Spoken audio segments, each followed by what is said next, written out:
Evidentemente, en esta mañana vamos a poner la mirada en Estados Unidos. Ahora mismo parece que es cuestión de minutos que comparezca Donald Trump para anunciar lo que ya estamos leyendo en los medios de comunicación estadounidenses, que parece va a ser la noticia no solo del día, de la semana, del mes, sino seguramente del año y de los próximos años. El candidato republicano volverá a la Casa Blanca. El candidato republicano parece que ha conseguido, está muy cerca ya de que incluso de manera matemática haya conseguido ganar las elecciones presidenciales en Estados Unidos. Así que vamos a analizar este asunto con Julio Cañero, investigador del Instituto Franklin de la Universidad de Alcalá. Señor Cañero, ¿qué tal? ¿Cómo está? Muy buenos días. Hola, muy buenos días. Bueno, no sé si usted de los que pensaba que iba a ganar Kamala Harris, de los que pensaba que iba a ganar Donald Trump. Lo cierto es que ahora ya el terreno de las especulaciones, de los pronósticos, casi da igual. Y parece que estamos muy cerca de que se anuncie la victoria de Trump. Así que el republicano volverá a dirigir Estados Unidos. Pues es que eso parece, que el mapa de Estados Unidos se ha teñido esta vez de rojo. Han caído ese famoso muro azul que estableció Joe Biden hace 4 años, ha caído por completo. Y no solo eso, sino que vamos a ver además un Senado que ya está dominado por los republicanos, y parece ser que también la Cámara de Representantes caerá del lado del partido de Donald Trump. Así que lo que vemos es un panorama ahora mismo totalmente teñido de rojo republicano. ¿Usted qué interpretación hace de lo que parece ya, como digo, es una evidencia, de por qué han ganado los republicanos, por qué ha ganado Trump? Pues yo creo que es un poco por la corriente que ahora mismo se está viviendo en el mundo occidental, ¿no? De ese giro hacia el populismo en el que, bueno, pues quien tiene un mensaje básico que cala y es bien recibido por gran parte de la población, pues al final lo que consigue es hacerse con este tipo de mayorías que estamos viendo en el país estadounidense. ¿Esto supone que el fin de la democracia, como se ha venido diciendo? Pues hombre, yo creo que no. Yo creo que no. Es un sistema muy poderoso políticamente hablando, el de Estados Unidos, y esto no va a suponer nada más que, bueno, pues 4 años de presidencia de Donald Trump. Veremos qué ocurre, porque además es que, bueno, pues dentro de 2 años hay nuevamente elecciones a la Cámara de Representantes, y ahí, bueno, pues veremos si la presidencia de Donald Trump arrastra o se deja arrastrar por halo populista que vemos en el resto del mundo, o si vemos a un Donald Trump más moderado, cosa que también dudo. Claro, le iba a preguntar qué consecuencias puede tener la vuelta de Donald Trump a la presidencia de Estados Unidos. Y bueno, ahora iremos, digamos, poniendo la mirada y acercando la lupa a determinadas zonas del mundo, ¿no? Pero de un modo general, desde luego, parece que se reorganiza el tablero mundial nuevamente. Sí, bueno, él dice que una vez llega a la Casa Blanca, en 24 horas resolvería los problemas o los conflictos de Gaza y de Ucrania. Yo no lo tengo tan claro, ¿no?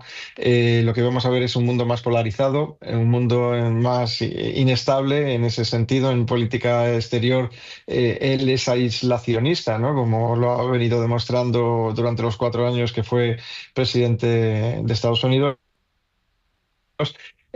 Pero bueno, vamos a ver qué decisiones toma, porque también, bueno, ya viene con esa experiencia, ¿no? De esos 4 años, y sus asesores, pues imagino que le dirán que tiene que resolver, o que Estados Unidos tiene que hacer frente, le guste o no le guste, a los conflictos que están ocurriendo ahora mismo en Gaza, Israel y sobre todo en Ucrania. Le iba a preguntar precisamente por eso, que cabe esperar, qué decisiones puede tomar Trump con respecto, uno, a Ucrania, teniendo en cuenta que se ha hablado mucho de esa conexión entre Trump y su entorno y Rusia, y dos, qué decisiones puede tomar Trump con respecto al conflicto en la Franja de Gaza, teniendo en cuenta que ya sabemos, bueno, algunas de las decisiones, ¿no?, que adoptó o que planteó incluso como un hipotético acuerdo de paz cuando él ya era presidente en Estados Unidos, que fundamentalmente pasaban por conceder más territorio a Israel. ¿Qué cabe esperar en esos dos escenarios, señor Cañero? En el caso de Gaza estará claro, él lo que va a proponer es un final del conflicto, pero siempre apoyando a Israel, ¿no? Y sirviendo a los intereses de Israel, ¿no? Y estos resultados le avalan, porque ya lo hizo hace 4 años, y los resultados electorales de esta noche avalan esa política. Pero yo, sinceramente, como europeo, me preocupa sobre todo lo que ocurra en Ucrania, ¿no? Yo creo que él sí que va a buscar acabar con el conflicto ucraniano, pero ¿A cambio de qué? Pues probablemente de la cesión de territorios.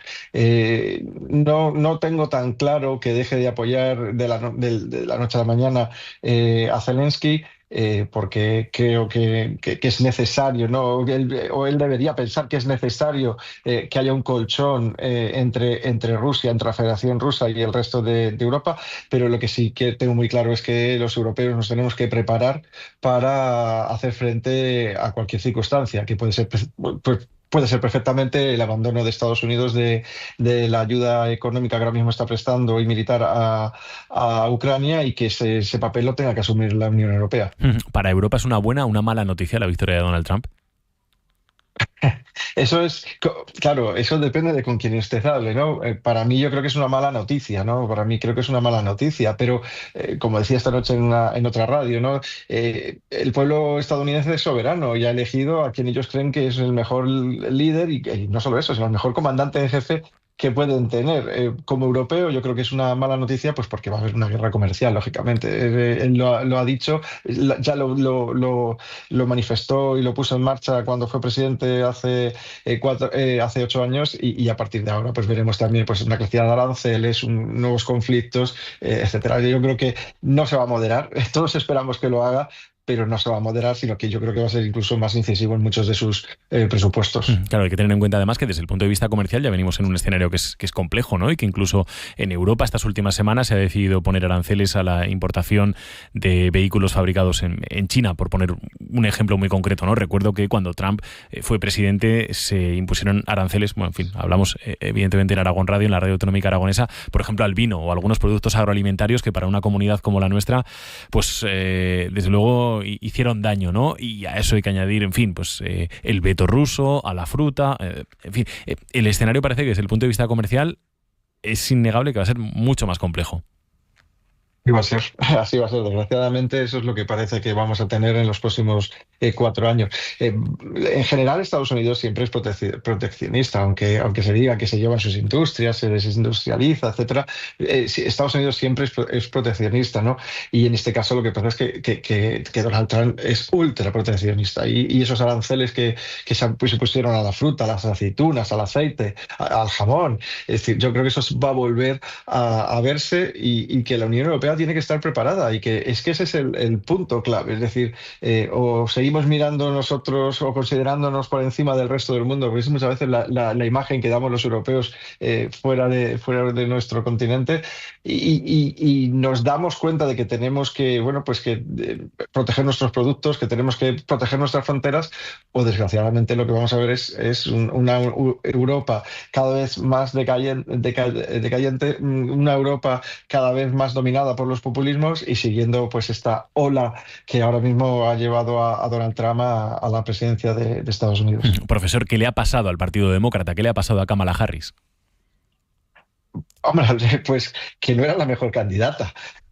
Eso está claro, todo el mundo lo tenía muy meridianamente claro desde el principio, ¿no? Si no hubiera sido ella, a ver, veíamos a un Joe Biden senil que se desviaba de los asuntos, que no sabía que se desorientaba, que no sabía dónde se encontraba, y hemos visto una Kamala Harris durante 4 años desaparecida. Entonces, darle este gran protagonismo de la noche a la mañana, desde finales de julio hasta ahora, bastante ha hecho con conseguir pues mantener la esperanza hasta el último minuto en que pudiera el Partido Demócrata mantenerse en la Casa Blanca, pero desgraciadamente tenemos un Partido Demócrata que debe recomponerse por completo, buscar candidatos que sean atrayentes para la población, e intentar dentro de 4 años dar un vuelco a lo que ahora parece pues este mapa totalmente en rojo.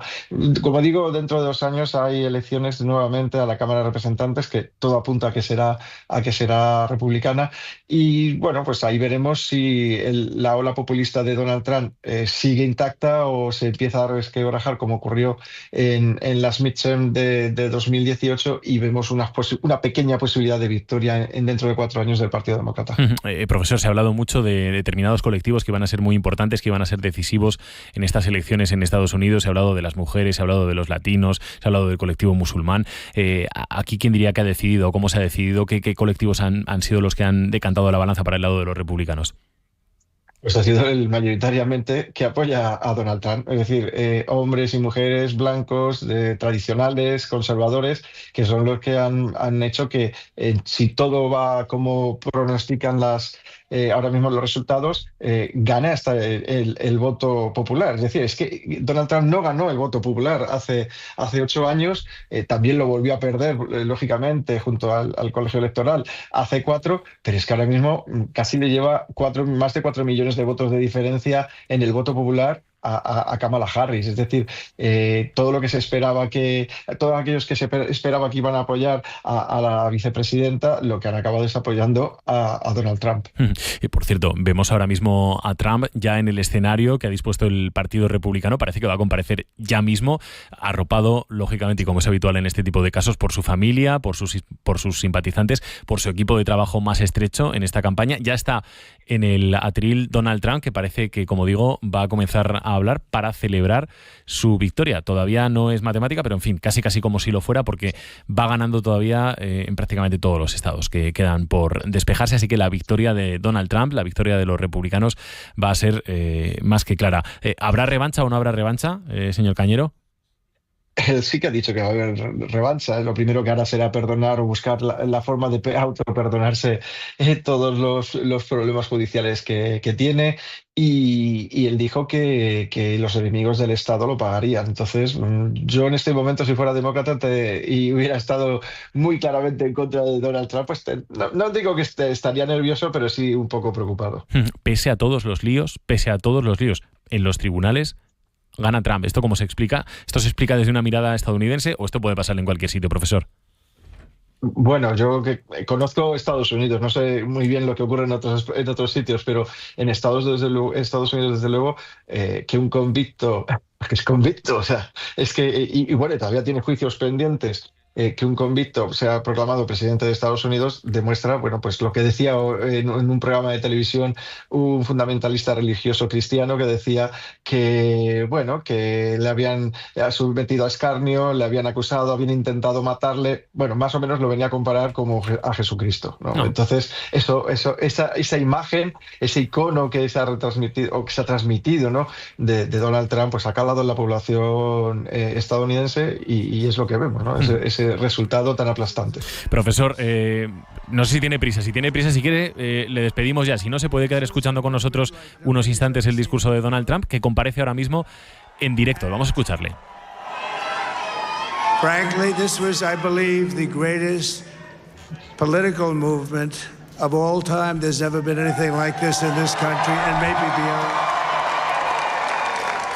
And now it's going to reach a new level of importance because we're going to help our country heal. We're going to help our country heal. We have a country that needs help, and it needs help very badly. We're going to fix our borders. We're going to fix everything about our country.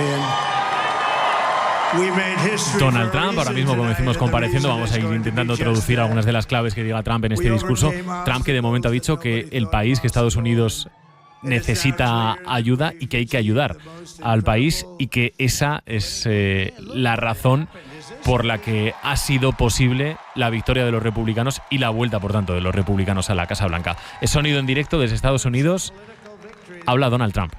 Our country has never seen before nothing like this. I want to thank the American people for the extraordinary honor of being elected your 47th president and your 45th president.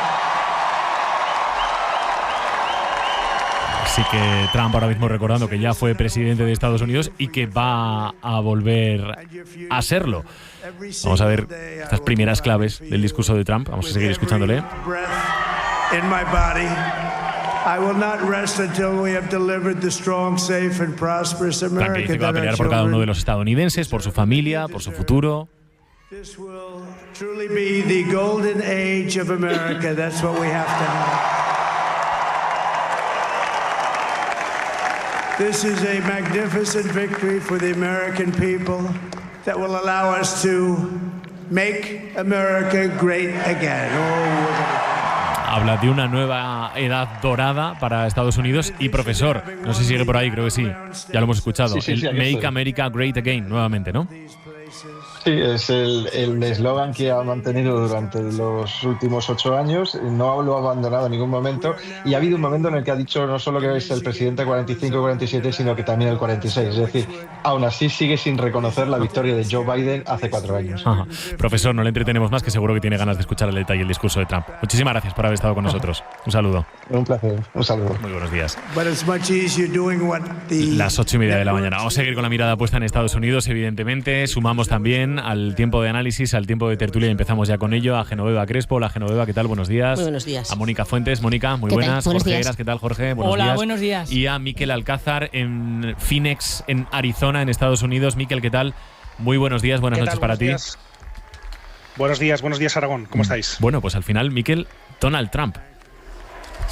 Sí, Donald Trump se convierte en el ganador de estas elecciones presidenciales que se han celebrado hoy en Estados Unidos. Vamos a ver qué ocurre, lo comentabas en la entrevista anterior con la Cámara de Representantes. Todavía hay unos cuantos asientos que no se sabe para qué partido van a ir en la Cámara Baja, pero puede ser esta la noche electoral soñada para el Partido Republicano, que, no lo olvidemos, no solo recupera la Casa Blanca con Donald Trump, también va a ser el partido mayoritario en la Cámara Alta, en el Senado.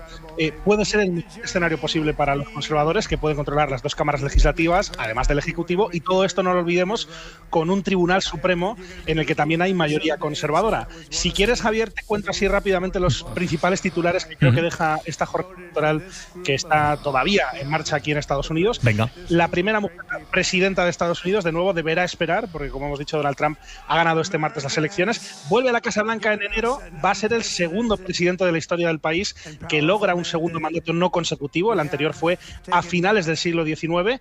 Trump, hay que decir que ha mejorado sus resultados de hace 4 años de forma generalizada. No solo va camino de adjudicarse los 7 estados decisivos, o al menos la mayoría de ellos. Vamos a ver cómo queda el recuento definitivo en los estados en los que todavía no se ha proyectado al ganador. Pero además de su victoria en el colegio electoral, es importante decirlo porque esto creo que ha sorprendido a muchos, Donald Trump también va camino de ser el ganador del voto popular, y eso es algo sin duda muy significativo. ¿Por qué ha ocurrido esto? ¿Cómo se explica este fenómeno que quizá no todo el mundo tenía entre sus planes? En el pobre desempeño que ha tenido la candidata demócrata, la actual vicepresidenta Kamala Harris, ha empeorado las cifras que logró Joe Biden hace 4 años, tanto en los estados decisivos como en los estados que habitualmente gana de manera cómoda el Partido Demócrata. Un ejemplo es la ciudad de Nueva York, uno de los mayores graneros de voto demócrata del país.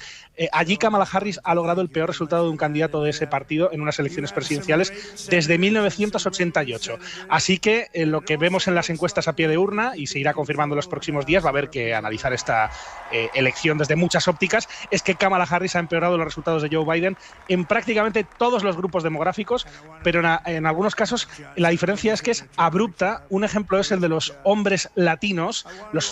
Hace 4 años ganaron o votaron mayoritariamente por Biden, 23 puntos de diferencia en ese espectro demográfico. Sí. Hoy los hombres latinos han votado por Donald Trump. Ha ganado Donald Trump en ese grupo por 6 puntos, insisto, esto de las encuestas a pie de urna.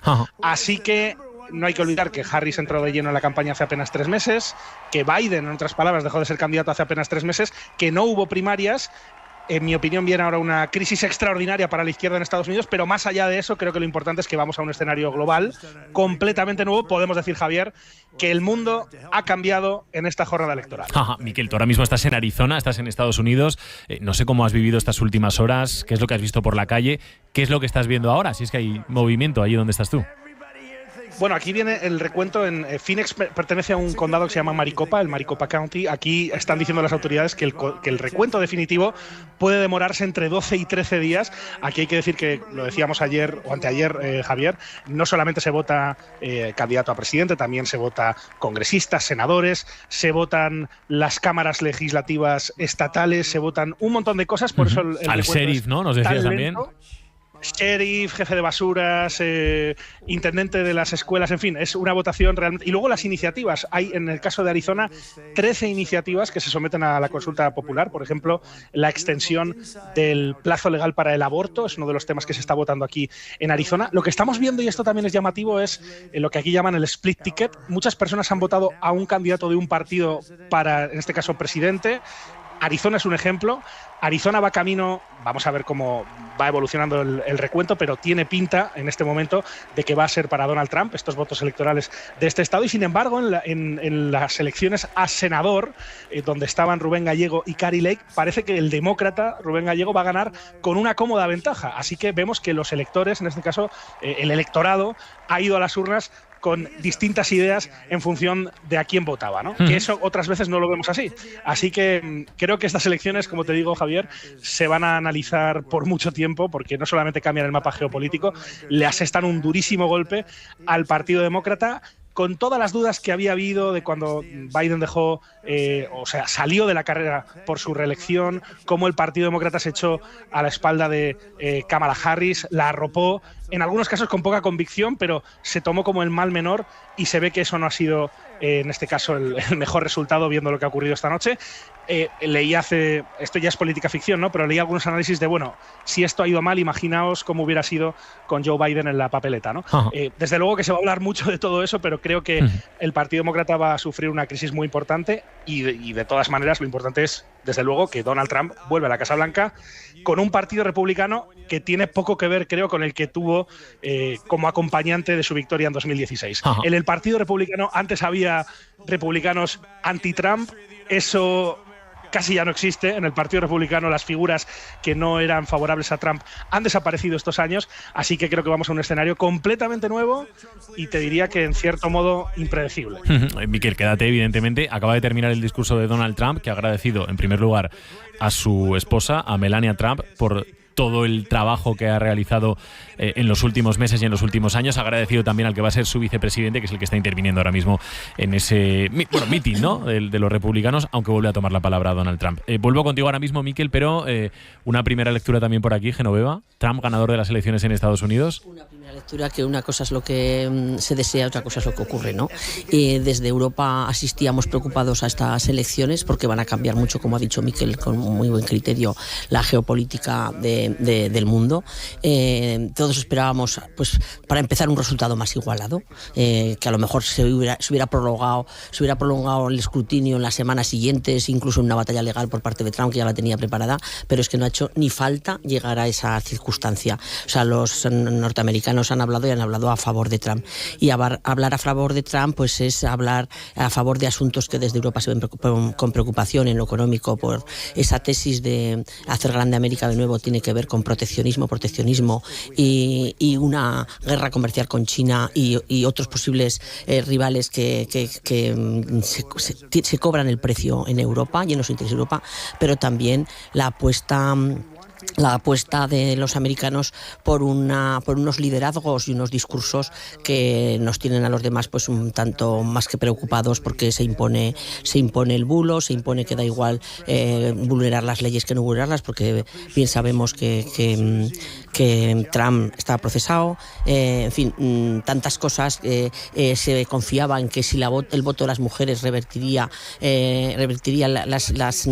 o jugarían a favor de Harris, y lo que ha ocurrido es que se ha movilizado, como nos ha explicado muy bien Miquel, el voto de los hombres a favor de Trump. O sea, tantas cosas de las que veníamos hablando con fruto de las buenas intenciones y a lo mejor de no observar la realidad como viene, y que viene así de cruda. Mónica. Que no va a haber asalto al Capitolio, ¿no? Esta vez, como ha ganado Trump, entonces no va a cuestionar cuál es el resultado de las elecciones. El problema es que una decisión que se adopta en Estados Unidos, que es la de su presidente, totalmente legítima, porque la victoria parece además que está clara, va a tener una repercusión en el resto del mundo. Vamos a ver todo esto cómo afecta al ámbito geopolítico y sobre todo al ámbito económico. Habría que saber también cómo ha influido el aumento de la inflación, los precios de los alimentos a la hora de votar también, a la hora de hacer un cambio de ciclo.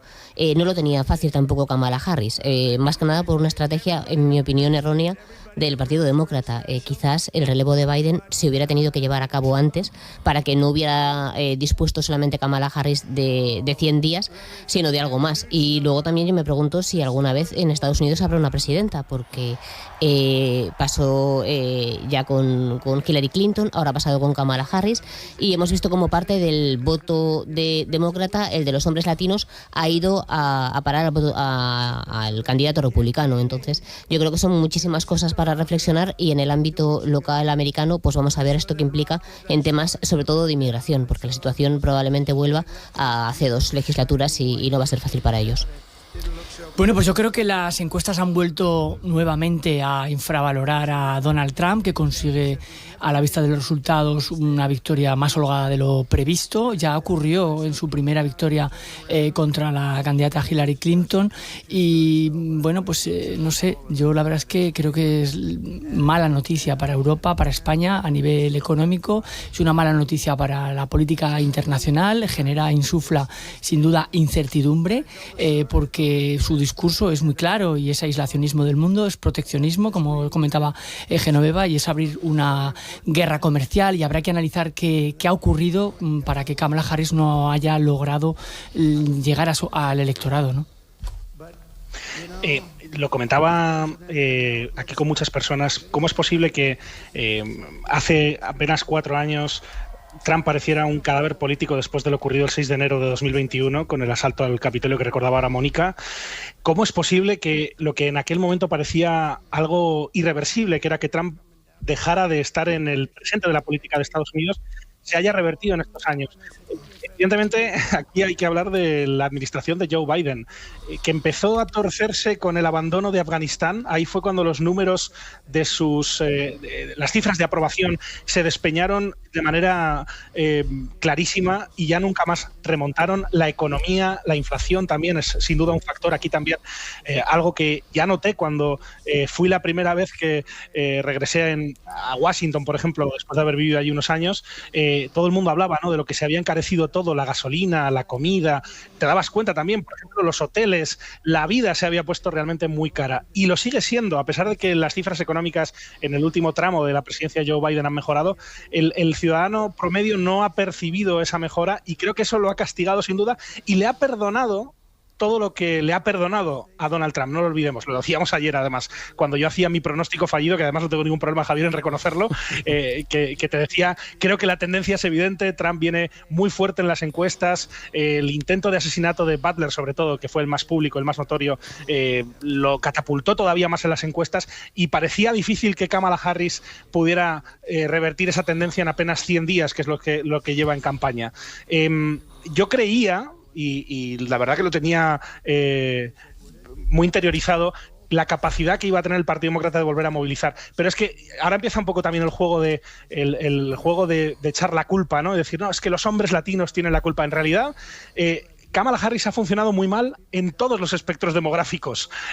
No ha conseguido mejorar los resultados de Joe Biden en ningún sitio, quitando algún anecdótico, ¿no? Creo que el Partido Demócrata va a tener que hacer una reflexión muy profunda. Creo que el Partido Demócrata va a cambiar después de esto, es evidente, y no tengo muy claro que vaya a salir reforzado. Ahí siempre ha habido una tensión muy fuerte dentro del propio Partido Demócrata entre el ala más progresista, más izquierdista, que estaba callada desde que quedó Joe Biden al frente del partido. Vamos a ver qué sucede, pero que desde luego la gestión de estos 4 años del Partido Demócrata, la gestión de la administración Joe Biden, de cara al ciudadano, ha sido francamente muy mala, y eso se demuestra hoy. En España muchas veces decimos que las elecciones no las gana el aspirante que las gana, sino que las pierde el que está, y por lo que nos está contando Miquel y otros analistas, pues efectivamente aquí ha puesto mucho de su parte el Partido Demócrata para que le fueran las cosas como le han ido. Esos datos de la economía que nos dices, que contrastan con los datos superestructurales, pero que esos a la gente al final no le llegan. Y luego también, pues por ejemplo, esta mañana haciendo un repaso de qué estaba pasando en algunos de los estados que estaba cambiando el sentido del voto, pues por ejemplo en la zona de Florida, pues el Partido Demócrata está sumido en una sucesión de casos de corrupción que es que le ha dejado el terreno abonado a los republicanos. Efectivamente, la precipitación en el relevo del candidato pues no ha ayudado. Creo que Biden, esa decisión tenía que haberse tomado con tiempo, y aún así creo que la candidata ha hecho un trabajo ímprobo de puesta en escena, porque realmente de no existir, porque no existió prácticamente como presidencia, a multiplicarse con todas sus fuerzas, que a la vista está que no ha sido ni mucho menos suficiente, vistos los resultados, que son para que el Partido Demócrata haga una gran reflexión sobre dónde están ellos y dónde están los votantes americanos. Ayer, Miquel, me lo decías tú, ¿no? Ayer decías, esta mañana me decías, de hecho, hay mucha gente que va a votar teniendo en cuenta lo que le ha afectado en su día a día. Y ahí la gestión de los demócratas, me decías, Miquel, no ha sido seguramente todo lo satisfactoria que necesita el ciudadano de a pie, el estadounidense de a pie, el estadounidense corriente. Bueno, yo le invito a cualquier oyente a que se meta en internet y busque los precios de las cosas en Estados Unidos, de cualquier cosa. Una vivienda, por ejemplo. Ya ni te cuento si te pones a mirar las ciudades que tienen más tensión, ¿no?, inmobiliaria. Realmente la economía de Estados Unidos, quizá en esta última parte, insisto, ha mejorado en muchos aspectos. Creo que en lo que va de año, en 40 ocasiones, la bolsa de Estados Unidos ha marcado máximos históricos, pero eso al ciudadano de a pie, en muchos casos, en sitios como este, en Phoenix, en Maricopa County, en Arizona, no le llega. Y también hay que tener en cuenta un factor que también seguramente se hablará, se harán tesis doctorales sobre ello, de qué se ha hablado en esta campaña electoral interminable, pero sobre todo en los últimos meses en Estados Unidos. Se ha hablado de inmigración, se ha hablado de economía. Han intentado los demócratas que se hablara de aborto, por ejemplo, porque saben, y lo dicen las encuestas, que es un tema que les favorece electoralmente. Pero quien ha dominado el discurso, quien ha puesto la agenda sobre la mesa de los temas que había que hablar, ha sido casi siempre el Partido Republicano. Y lo digo, lo vamos a ver.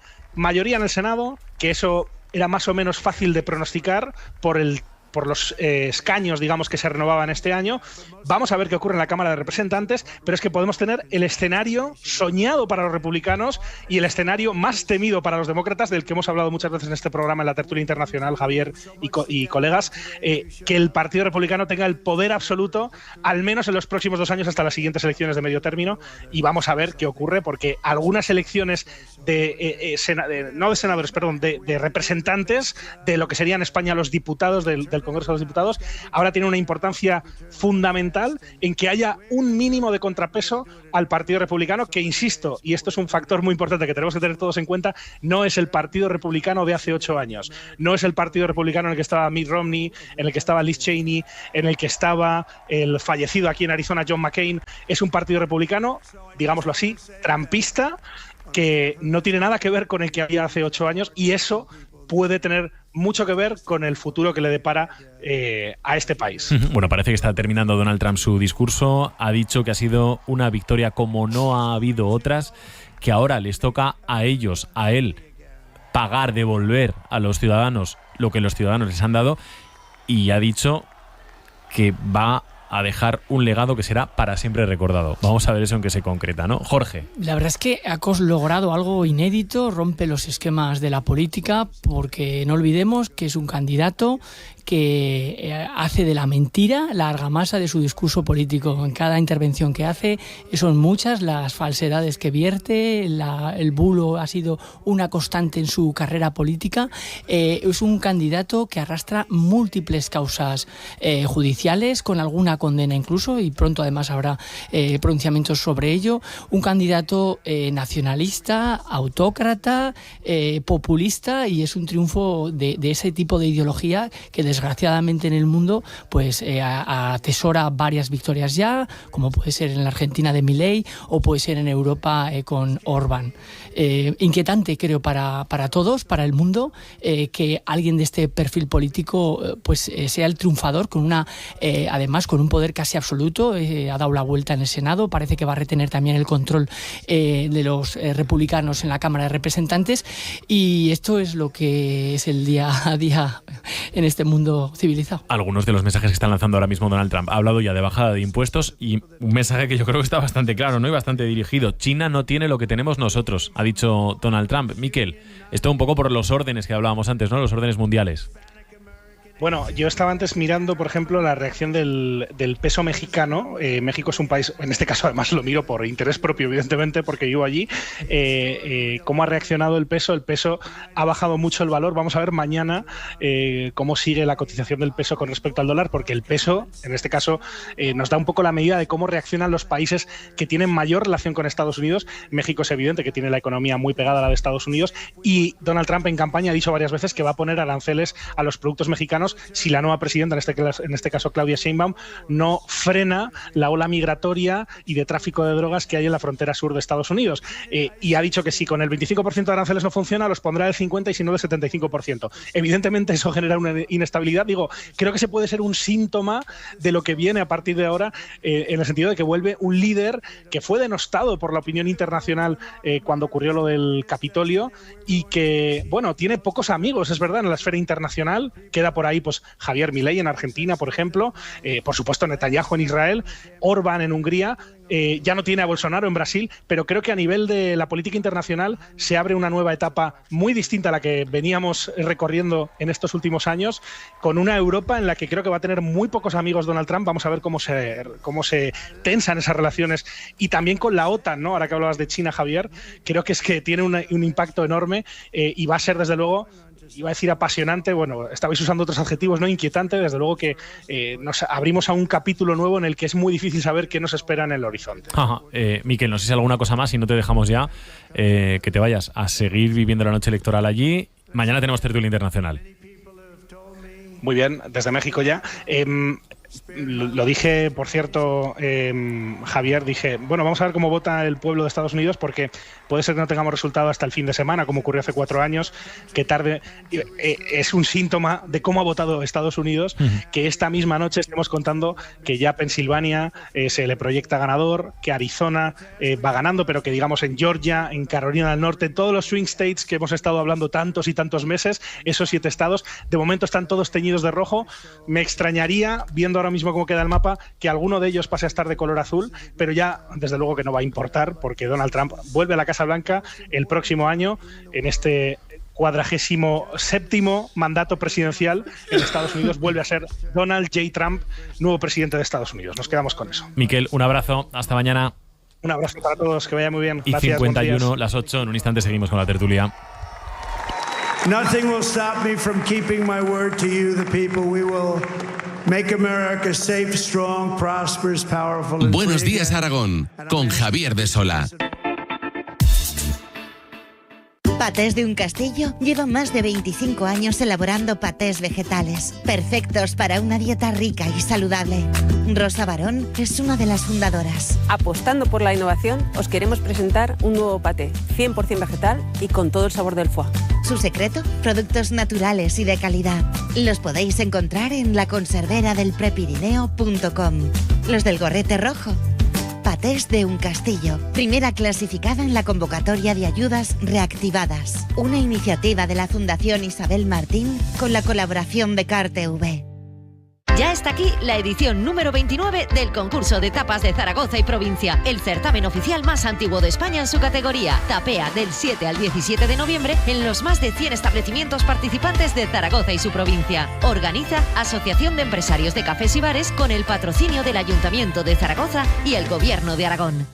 ¿Buscas una formación universitaria cercana, innovadora y práctica? Ven al Open Day de la Universidad San Jorge el 9 de noviembre. Conoce nuestro campus y descubre por qué la USJ es mucho más que un lugar donde estudiar. Inscríbete en usj.es. Universidad San Jorge. Grupo San Valero. Buenos días, Aragón.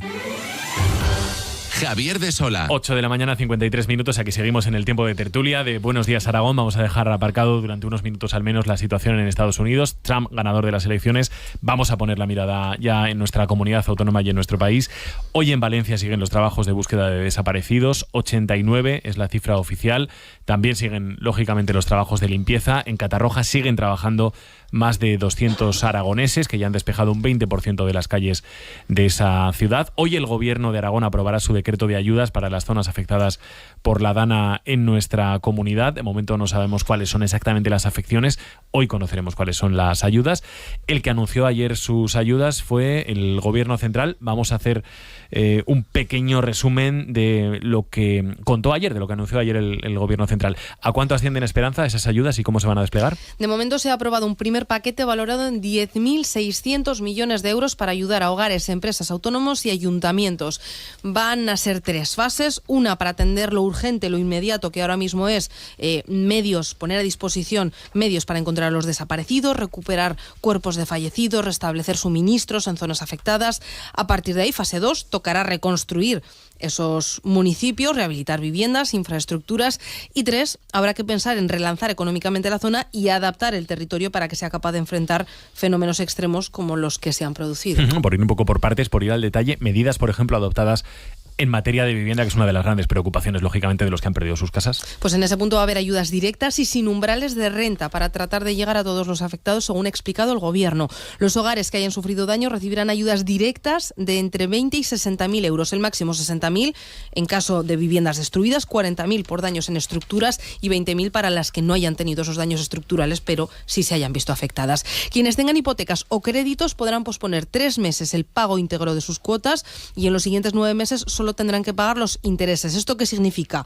Que en una hipoteca media, por poner un dato, de 600 euros al mes, estas personas no tendrán que pagar nada, 0 euros durante el primer trimestre, y en los 9 meses posteriores tendrán que abonar pues unos 300 euros mensuales, esos intereses. Las familias podrán solicitar algo más de 10.000 euros para reponer electrodomésticos y muebles, siempre que sean elementos de primera necesidad, y las comunidades de vecinos podrán pedir hasta 37.000 para reparar mobiliario de uso general, es decir, portales o ascensores, por poner un ejemplo. Hoy empieza a llegar el dinero para los coches, ¿no? Que es una de las pérdidas más cuantiosas desde el punto de vista de que, en fin, hay algunas localidades en las que el 95% del parque automovilístico, el 95% de los coches, de los camiones, de las motos, han quedado destruidos. Y estas pérdidas han sido multitudinarias, lo veíamos ayer. Lo que está previsto es que hoy mismo el Consorcio de Compensación de Seguros empiece a abonar las primeras indemnizaciones. La cantidad será de un 20% más de la tasación de cada coche o de cada vehículo. ¿Y algún apunte en materia de trabajo y en materia de empresas, Esperanza? Vamos a dar algunas pinceladas. Está previsto el reparto de ayudas por valor de 513 millones de euros para pequeñas y medianas empresas, 325 millones para autónomos. En total, 838 millones de euros. Más de 30.000 empresas se van a poder beneficiar según los primeros cálculos. Las empresas que suspendan su actividad con un ERTE estarán exentas del pago de cotizaciones a la Seguridad Social hasta febrero de 2025. Una figura que nos ha llamado la atención es la incapacidad temporal extraordinaria. Es un nuevo tipo de baja laboral específica que se asemeja a lo que sucede cuando se produce un accidente laboral. Así el trabajador cobrará el 75% de su salario desde el primer día. Jorge, ¿qué os parecen estas medidas, estas respuestas que anunció ayer el Gobierno de España, el Gobierno central? Bueno, pues lo que conocemos hasta ahora, la verdad es que las medidas son de un importe económico importante, 10.000 millones de euros, actúan en muchas líneas, en muchas de las teclas que se necesita insuflar economía para remontar la situación de tragedia vivida en Valencia. Y una de las cuestiones que siempre se achaca a los poderes públicos cuando se ponen en marcha ayudas es la tarzanza, la burocracia. Allí el presidente del Gobierno, Pedro Sánchez, se comprometió en algunos casos a pagar de una manera rápida en 30 días en la cuenta. Si es así, pues creo que sería en la línea, y creo que después de esta semana de zozobra que hemos vivido por la situación de Valencia, con errores en la gestión de todo lo ocurrido, errores políticos, quizás responsabilidades penales que en su día habrá que aclarar en los tribunales, pues creo que por primera vez, ¿no?, pues vemos que hay una respuesta contundente y a la altura de las circunstancias, porque el Estado, y cuando digo el Estado me refiero a todas las administraciones en los diferentes niveles, desde la local, la autonómica a la nacional, creo que tiene que ser consciente de la tragedia que se ha vivido en Valencia. Creo que a todos nos ha costado aterrizar. Cada día que pasaba nos sorprendíamos. Ya no solo es el drama humano, que hablamos de más de 200 personas fallecidas, sino de los cuantiosos daños materiales que se han producido, 1.000 millonarios. Estamos hablando de poblaciones muy grandes, o sea, algunas de ellas, la propia Paiporta es poco más, casi como la ciudad ciudad de Teruel, de mucha población afectada, de muchas empresas arrasadas, de comercio local que ha desaparecido por completo, y creo que el Estado tiene que estar a la altura de estas circunstancias, y hasta ahora no ha sabido reaccionar el país, no ha sabido reaccionar ni siquiera con un duelo en condiciones. Y hablamos además de gente que lo ha perdido todo, ha perdido su casa, ha perdido su coche, su forma de negocio. Entonces yo creo que lo mejor de estas ayudas que ha anunciado ahora el gobierno es que están bien estructuradas.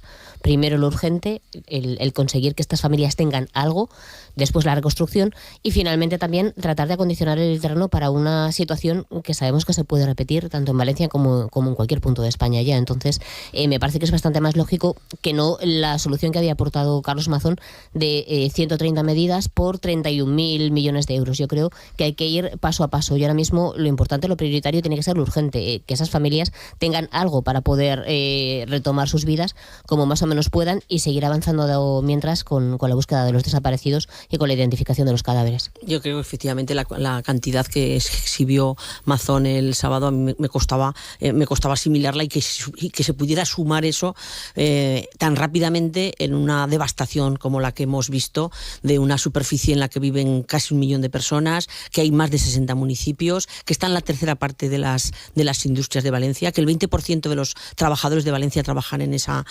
zona, y por lo tanto hace falta un acompañamiento, o sea, una reacción inmediata y luego un acompañamiento en el tiempo que ya se verá si la magnitud es de esos 30.000 o de lo que vaya a ser. De momento, efectivamente, a la gente le tenemos que ayudar a reparar, a reconstruir su vida, que empieza porque puedan tener un sitio donde vivir aquellos que han perdido las casas, el coche para desplazarse, porque para muchas de estas personas es un elemento imprescindible para su vida, más aún cuando sobre todo las carreteras comarcales están devastadas, o sea, los servicios de cercanía no funcionan, o sea, necesitan el coche.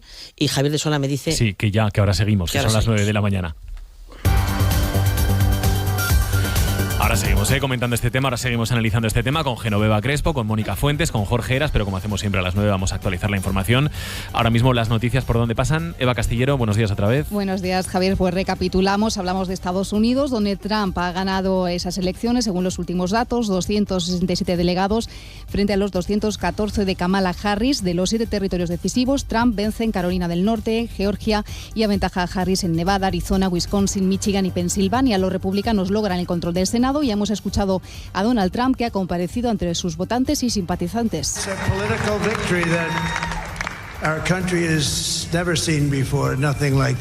Decía que es una victoria política en nuestro país nunca vista. Quería agradecer a los americanos el extraordinario honor de ser el 47 presidente de Estados Unidos y pronunciaba la siguiente frase de volveremos a hacer América grande de nuevo. En su discurso repasaba esos estados decisivos que asegura que ha ganado y se felicita por haber ganado el voto popular, la primera vez que lo logra en su carrera política. También se congratula porque el Partido Republicano haya logrado el control del Senado y vamos a arreglar todo lo que está mal en este país. Decía también Donald Trump. A Kamala Harris parece que no la vamos a escuchar al menos hasta mañana. Y aquí en Aragón Radio hemos hablado hoy ya con Julio Cañero, investigador del Instituto Franklin, que hacía una primera lectura a nivel comercial y económico.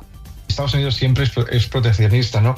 Y en este caso lo que pasa es que Donald Trump es ultra proteccionista y esos aranceles que se pusieron a la fruta, a las aceitunas, al aceite, al jamón, es decir, yo creo que eso va a volver a verse y que la Unión Europea tiene que estar preparada y que ese es el punto clave, es decir, y nos damos cuenta de que tenemos que proteger nuestros productos, que tenemos que proteger nuestras fronteras. Más cosas aquí en nuestra comunidad sobre la Dana. El gobierno va a aprobar hoy su decreto de ayudas para las zonas afectadas en nuestra comunidad. Se aprueban las ayudas cuando todavía no es posible determinar con exactitud el nivel de afectación, la cuantía de daños provocados por las tormentas de la semana pasada. Y sobre Valencia, el puesto sanitario avanzado de los bomberos de Zaragoza ya está instalado en el barrio de La Torre. Lucía Peralta. Sí, allí se atiende a los afectados por la Dana. Se han realizado ya 20 atenciones sanitarias, 4 de ellas en domicilios. Principalmente han sido curas de heridas leves, esguinces, lavados oculares, cortes y controles de glucemia. Gerardo Esteban es médico de este puesto. Y atender toda la gente que baja de los rescates, que viene con heridas, que viene con los dedos muy machacados porque no llevan material, todos con heriditas y esas cosas. También hemos atendido a algún abuelo por aquí en los pisos que están solos. Se ha reforzado el equipo de forma que ahora hay 9 bomberos del Ayuntamiento de Zaragoza, 2 médicos, 2 enfermeros, 3 técnicos sanitarios, 5 voluntarios de protección civil y 2 psicólogas. También se cuenta con una UBI móvil y un vehículo de intervención rápida. Y desde Teruel continúan las iniciativas solidarias con los afectados por la Dana. Eva Lázaro. El de Teruel pone a disposición una cuenta solidaria en el Banco de Alimentos y complementará con al menos 50.000 euros las donaciones que allí se hagan, también por Bizum al número 01321.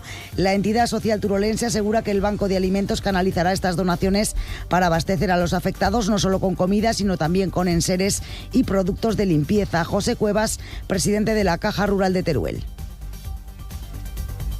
En estos momentos tan duros queremos estar al lado de los que más lo necesitan y contribuir activamente a su recuperación. Es nuestra forma de trabajar, es la forma de trabajar de Caja Rural de Teruel. En este momento nuestra prioridad es colaborar para que cada ayuda llegue a las familias de manera rápida y eficaz, que es lo que seguro necesitan. Y en Huesca, la Cámara de Comercio lleva a análisis hoy la situación económica de Aragón y la provincia de Huesca en una jornada informativa en la que además se presentan informes sobre 2 sectores clave como son el agroalimentario y el químico farmacéutico. María Ángel Pérez.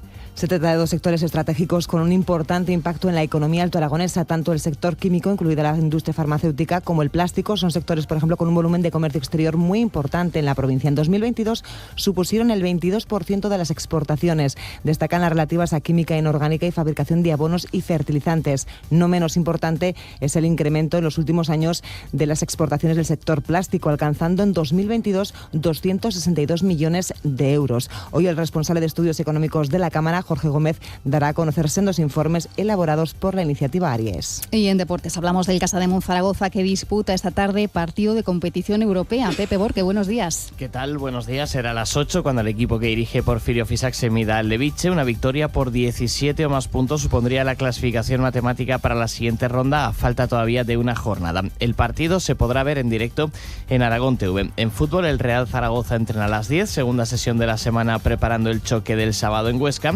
Víctor Fernández tendrá las bajas de Cosa y Vital, mientras que Keidi Barret, Asende y Soberón ayer seguían al margen. Iván Azón destacaba la importancia del partido. Creo que es un partido importante para nosotros, para la afición. Creo que tenemos que salir con más ganas que ellos y salir a ganar. En la Sociedad Deportiva Huesca, ayer Jorge Pulido entrenaba al margen, pero estará a disposición de un Antoni Hidalgo, que tendrá las bajas de Diego Fernández, Hugo Vallejo y Sergi Enrich. Y hoy se ponen a la venta las entradas para el público general. De momento hay más de 4.000 localidades sin vender. Y echamos un vistazo al tiempo que nos espera para las próximas horas. Luismi Pérez, buenos días. Buenos días. Ambiente un poquito más fresco que ayer a esta hora y también mucho más húmedo, que se traduce en estas nubes bajas y en estas nieblas que se han ido formando en muchos ríos y valles de la comunidad. Por tanto, un tiempo algo más otoñal. Ahora con 6 grados en Teruel, 12 hay en Zaragoza y en Huesca. Esta tarde todavía ambiente suave, las nieblas se van a disipar, pero van a aparecer algunos chubascos en las sierras de la Ribagorza y el Sobrarbe, ya a última hora del día, incluso llegando hasta el Somontano de Barbastro o La Litera, así como en las montañas de Gúdar, Jabalambre, del Maestrazgo y del Matarraña. El jueves va a estar dominado por la suavidad, pero por la mañana por más niebla que hoy. Buenos días, Aragón. Javier de Sola. 9 de la mañana, 6 minutos. Aquí seguimos en el tiempo de tertulia de Buenos Días Aragón, con Mónica Fuentes, con Jorge Heras, con Genoveva Crespo. Estábamos analizando las ayudas que puso ayer encima de la mesa Pedro Sánchez, el gobierno de España. Recuerdo que ayer estuvimos con un equipo de enviados especiales en Catarroja, en una de las localidades más afectadas por las consecuencias de la Dana, y es en la localidad en la que hay más de 200 personas todavía hoy procedentes de Aragón, bomberos, policías, agricultores, voluntarios, trabajando en las labores de búsqueda de desaparecidos, en el achique de agua, por ejemplo, de los garajes, de los subterráneos, de los locales, y también en la limpieza de las calles. Vamos a comentar también con Esperanza, porque esta mañana me decía Esperanza, en fin, que lo que vemos en las imágenes de televisión, que creo que lo hemos visto todos, no se aproxima siquiera a la realidad de lo que uno siente cuando se presenta allí, ¿no? Lo pensaba cuando comentaba con familiares, amigos, con los compañeros cuando hemos venido esta mañana, que te preguntan, ¿esto es como se ven los vídeos? ¿Es como se ve en la tele? Y de verdad que no, porque hay sensaciones, el olor que había en las calles, el pisar hasta 40 centímetros de barro en plena calle. Parece que estamos inmunizados hoy en día a todo, porque estamos acostumbrados a ver guerras en directo, a ver catástrofes de todo tipo. pero una cosa es ver algo a través de una pantalla y otra cosa es estar allí y verlo. De verdad que yo no había visto nunca nada parecido. Genoveva, estábamos comentando, decías tú, ¿no?, sobre las ayudas. Sobre las ayudas, que efectivamente lo que tiene que asegurar el Estado, gobierno, oposición, instituciones de todo perfil y característica, es la continuidad en el tiempo. O sea, es decir, la gradación, como estábamos hablando, respuesta de choque y respuesta en el tiempo. O sea, que no pase como con tantas catástrofes que al cabo del tiempo dice, pues aquí no llegó nada, le llegó a unos sí, a otros no. O sea, es decir, creo que tenemos la obligación de que esa ayuda sea continuada en el tiempo y la reparación histórica.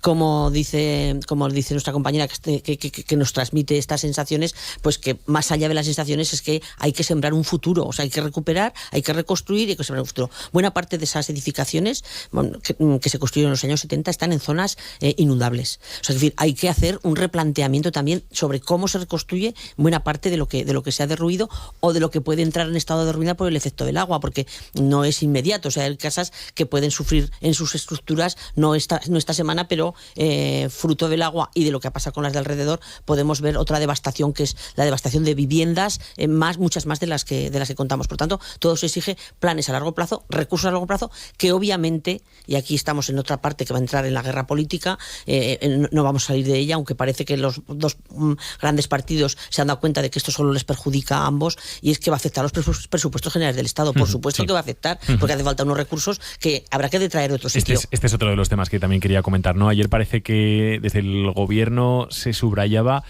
que es imprescindible contar con unos presupuestos generales del Estado que incluyan las ayudas a la reconstrucción.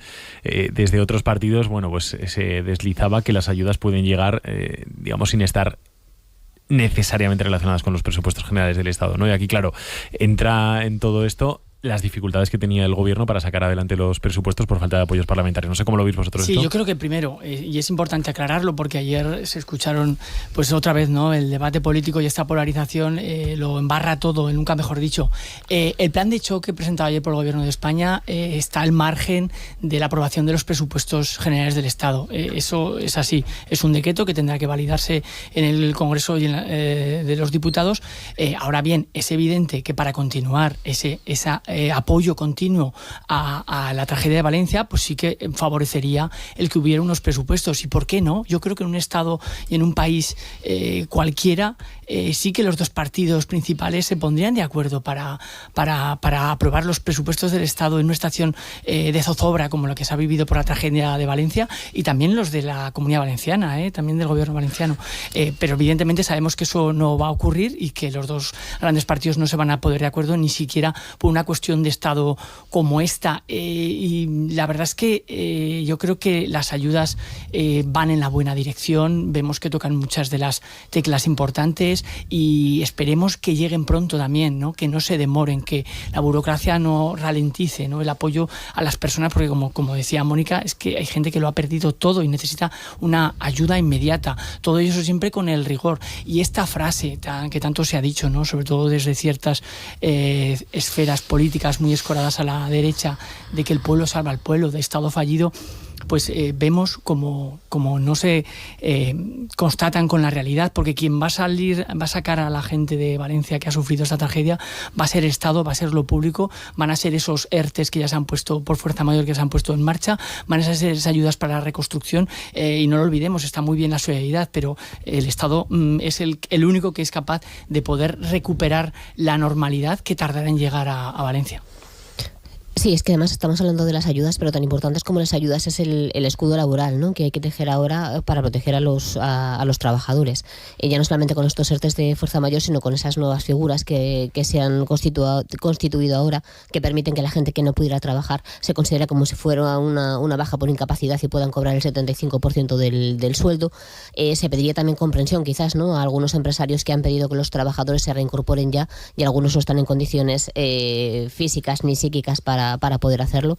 Y sobre todo yo creo que después de tener a 216 fallecidos y a 89 personas todavía desaparecidas, deberíamos de aprender de esta tragedia y empezar a tejer primero un protocolo para ver cómo hay que actuar en este tipo de situaciones para que las alertas lleguen inmediatamente a la población, y después también aprender dónde se construye y dónde no. Hay que tener muchísimo cuidado porque hemos visto que este tipo de episodios meteorológicos van a ser cada vez más constantes. Sigo ahora mismo con vosotros. Permitidme que me vaya también al teléfono, que lleva esperando unos minutos al otro lado Dardo. Isla, abogado de Derecho Laboral, miembro del Colegio de Abogados de Zaragoza. Señor Isla, ¿qué tal? ¿Cómo está? Muy buenos días. ¿Qué tal? Muy buenos días, Aragón. Bueno, muchísimas gracias por acompañarnos. Desde el punto de vista laboral, ¿qué destacaría usted como lo más interesante de las medidas anunciadas estas últimas horas por el Gobierno de España, tanto para las empresas, para los empresarios, como para los trabajadores? Bueno, a ver, en principio el ERTE de fuerza mayor ya, pues desgraciadamente como consecuencia de la pandemia lo hemos tenido que sufrir, lo comentaban antes, ahora mismo en la tertulia precisamente, como ese escudo, ese mecanismo para evitar las cuestiones de despido. En este caso, el ERTE de fuerza mayor es una medida, lo que hace es evitar esa destrucción de empleo a través del pago del salario, a través de la prestación por desempleo y si se acogen a este ERTE de fuerza mayor, la empresa tiene la posibilidad de bonificarse hasta el 90% de la cotización. Lo apuntabais antes. Precisamente lo que se quiere es que se neutralice esa relación laboral, que el empresario no tenga que hacer desembolso ni de salario porque lo paga el Servicio Estatal Público de Empleo y por tanto el trabajador cobra prestación y por otro lado lo que sería la obligación de cotizar también quedaría neutralizada al 90%. Si bien es cierto que este apunte yo quiero hacer una matización y es que ese 90% de exoneración de cotización a la Seguridad Social, ojo, porque obliga a mantener el empleo de ese trabajador afectado 6 meses después de su desafectación del ERTE. Quiere decirse, si estás un año de ERTE y te has bonificado el 90%, tendrás que mantener 6 meses a ese trabajador y no poder despedirlo tras la finalización de ese ERTE. Claro. Esto lo que viene a decir es que tendrá que haber una continuidad por parte de la empresa para con sus trabajadores, digamos, también en la salida del ERTE, ¿no? Correcto. A ver, el Estado se pone a disposición íntegramente del trabajador y de las empresas. Y ahí lo que se pretende es que si el empresario tiene un beneficio, tiene una obligación, esa obligación del mantenimiento de empleo. Como medida a apuntar, y lo dijo Yolanda Díaz ayer, vuelve a resucitar lo que en la pandemia ocurrió. Y es que los días que los trabajadores consumen paro, se les reintegrará para que luego su bolsa de desempleo quede neutralizada. De modo que si un trabajador ahora mismo es afectado por un ERTE y consume un año de paro, la idea que tiene el Estado es que, dada la catástrofe que está sufriendo, se le reintegre ese paro consumido y cuando acabe el ERTE tenga el derecho de paro íntegro, sin haber tenido ninguna afectación. Y esa es una de las medidas. Otra de las medidas, el Me Cuida, que vuelve otra vez a reaparecer, esa adaptación, lo que comentabais antes, de que se adapten las jornadas, que el empresario no le exija al trabajador una obligación de tener que ir a trabajar cuando aún no se ha consolidado, pues bueno, todo el impacto que acabamos de tener. Pero hay un dato para mí determinante. El ERTE de fuerza mayor es el único ERTE que tiene efectos retroactivos. ¿Qué quiere decir? Lo presentemos cuando lo presentemos, el hecho causante es el 29 de octubre. Eso significa que el trabajador va a cobrar el paro desde el día siguiente, 30 de octubre, y el trabajador también va a tenerlo. Si se han presentado 75 ERTEs, el empresario tiene que estar tranquilo, porque aunque lo que presentara, pongamos el caso, dentro de un mes, el efecto va a tener efectos retroactivos al 29 y lo que van a ser las exoneraciones, el pago de prestaciones y todo va a tener efectos retroactivos y se va a beneficiar como si hubiera presentado el ERTE al día siguiente. Por eso las prisas en este caso no le van a tener ninguna afectación. Y yo creo que cuando tienes un impacto tan grande en tu vida y en tu negocio, pues la burocracia no te tiene que perseguir porque bastante tienes con salvar las vidas, que es lo más importante, y el negocio con esta medida se puede salvar. Bueno, ayer Pedro Sánchez no verbalizó a Aragón en su comparecencia, luego desde Moncloa sí que decían que las localidades aragonesas afectadas podrían estar incluidas. Supongo que me dirá, abogado, que lo tiene que poner el papel, ¿no? Sin duda, y esta mañana no ha salido. Y entonces creo que además, yo creo que el ERTE afecta para todos. Es norma básica, afecta para toda España y no hay ningún problema. También es cierto que si realmente se repone el desempleo, que es como esa medida extraordinaria que se establece para la zona de Valencia, hombre, no creo que tenga que haber ninguna diferencia para que los señores de Teruel, que también han sido afectados, no evidentemente de la magnitud que han tenido los de Albacete en Letur, tengan los mismos beneficios. No parece que sea diferenciador que a los de Valencia, los trabajadores que consuman su paro, se les reintegre, y a los de señores de Letour no. Entonces, claro, yo creo que supongo que luego se tendrá que ir ampliando. De momento no ha aparecido publicación alguna y, por tanto, prudencia, no nos podemos manifestar y hasta que, como dices, Javier, esté publicado no hablaremos de momento. La última, señor Isla. La COE rechaza la última propuesta del Ministerio de Trabajo para la reducción de la jornada laboral. Así que parece que no habrá acuerdo. El Gobierno lo puede hacer por decreto, el Gobierno puede imponer y decir desde el 1 de enero de 2025 se reduce la jornada laboral a 37 horas y media.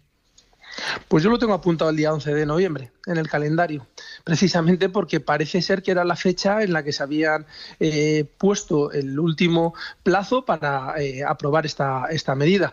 Todo apunta a que vaya por ahí, que se apruebe por decreto, como comentas, y me temo que nos van a hacer trabajar muchísimo el mes y medio que resta hasta final del año, y sobre todo me da la sensación de que a las empresas ya no es la medida, es la organización y planificación de todo un año, que por mucho que llevamos mucho tiempo hablando de esta circunstancia, pues hay que engranar y encajar muchos horarios en los que, aunque te hayas podido hacer una idea, pues no es lo mismo pensarlo que ejecutarlo. Así que tenemos un otoño, final de año bastante movidito. Pero bueno, estaremos preparados para ello. Eduardo Isla, como siempre, muchísimas gracias por habernos acompañado. Muchas gracias a vosotros y que tengáis un buen día. Que vaya muy bien. Muy buenos días. Bueno, Genoveva, Mónica, Jorge, muchos temas. La verdad es que afortunadamente el abogado Isla nos ha ilustrado bastante sobre los plazos y las características de las medidas que efectivamente, como estábamos diciendo, pues tienen vocación de horizonte en el tiempo largo, que es lo que hace falta. Efectivamente, no hace falta, no hay premura para presentar los documentos, porque la propia administración tiene que estar desbordada. O sea, que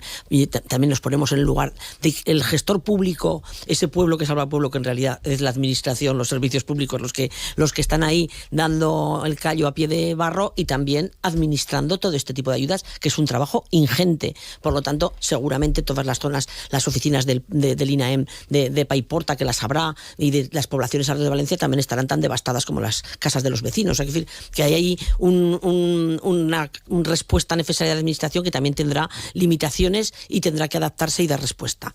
Y efectivamente, una vez superada esta primera fase de poner en marcha estas medidas, pues como decíamos, los grandes partidos políticos de España tienen que ser capaces de ponerse de acuerdo y superar este estado de polarización que tanto perjudica incluso al bienestar de los españoles, porque es una polarización que excede a la política y que todo lo contamina. Y una tragedia como esta debería ser capaz de hacer que se replieguen velas, como hemos visto que en cierta manera se estaba haciendo en estos últimos días, no así como al principio, porque esa misma lista de Mazón respondía a la frase de Sánchez de que me pidan, o sea, que ni me piden ni pones esta lista. O sea, es mejor, lo razonable es, pues en fin, entenderse y trabajar codo con codo, porque toda la energía es imprescindible y necesaria para sacar adelante esa zona y el conjunto del país. Estamos ya terminando la tertulia, pero últimas reflexiones. Mónica, Jorge, Mónica. Sí, yo estaba leyendo ahora en el Boletín Oficial del Estado cuáles son los municipios que se han incluido por la DANA, y es verdad que solamente están de la Comunidad de Valencia y luego pues algún caso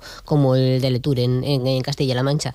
Yo confío en que con celeridad pongan un anexo para que figuren en realidad todas las localidades que se han visto afectadas, no solamente las de Valencia y Castilla-La Mancha, sino también las que ha habido en Andalucía y también en Aragón. Yo estoy pensando en el Monasterio de Piedra, en los balnearios, en Montalbán. Vamos a ver, tienen el mismo derecho porque se han visto afectados por un mismo fenómeno meteorológico. Entonces, a mí me parece un error que solamente se limite a estas poblaciones, porque eso desata ya más suspicacias, ¿no? en otras comunidades. Entonces, yo ya os digo, yo confío en que haya un anexo a esta publicación y que figuren en realidad todas las localidades, entre ellas también las aragonesas. Pues totalmente de acuerdo. Creo que Aragón no puede estar fuera de esa declaración de zona catastrófica. Hay municipios que han sufrido realmente daños muy cuantiosos. Nombrábamos Zimbaya, también Montalbán, alguna localidad más de Teruel, donde también ha habido daños en viviendas y en infraestructuras municipales, ¿no? Es verdad que no de la magnitud o del drama humano que es lo de Valencia, ¿no? Pero merecen también ese apoyo. En cuanto a la reducción de jornada, bueno, pues yo siempre he creído que es necesario avanzar en esa reducción de jornada después de 40 años años en los que no se ha tocado. Ahora bien, creo que tiene que hacerse en un acuerdo tripartito, gobierno, sindicatos y patronal, porque si no se produce ese acuerdo, difícilmente va a ser efectiva la aplicación de esa medida. ¿Qué ocurrirá a partir de ahora? Pues la suerte está echada. El gobierno puede aprobarlo de una manera unilateral o con el acuerdo con los sindicatos, pero dudo de que eso luego tenga el apoyo suficiente a nivel político en el Congreso de los Diputados, ¿no? Donde las mayorías son como son, con que si la patronal se cierra en banda y no acepta las últimas propuestas que se han hecho, en el que se incluían bonificaciones para empresas y pymes, que eran un poco las más afectadas por esta reorganización de la jornada, pues es difícil que se pueda llegar a un acuerdo. Yo no lo veo aprobado en el Congreso. Esta actitud de la patronal está en línea directa con lo que piensa Junts y el PNV, y sus votos son imprescindibles. Completamente. Terminamos. Y 23, las 9.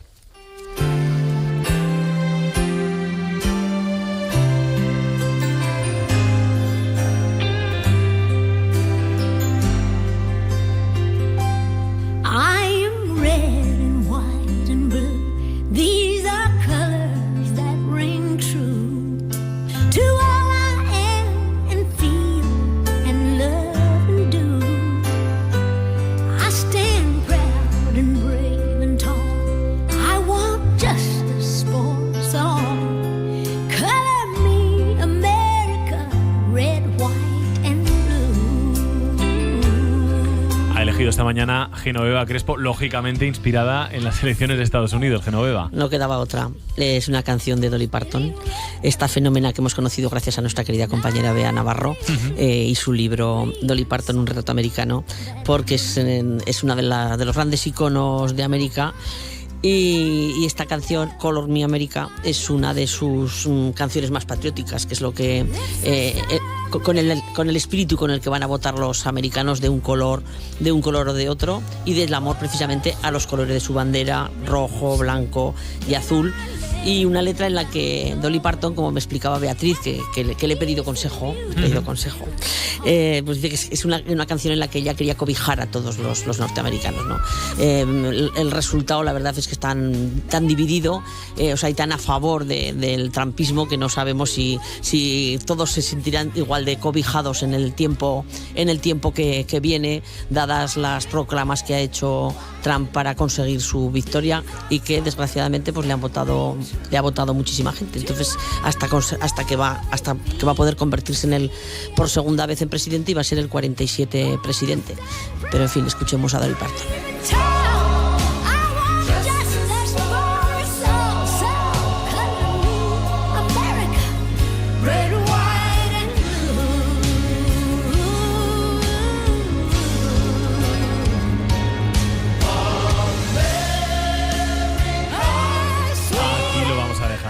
Que vaya bien la mañana. Buen miércoles, Jorge Heras. Muchas gracias, que vaya muy bien. Buen día, Mónica Fuentes. Buen día. Genoveva Crespo, gracias. Muy buenos días. Adiós.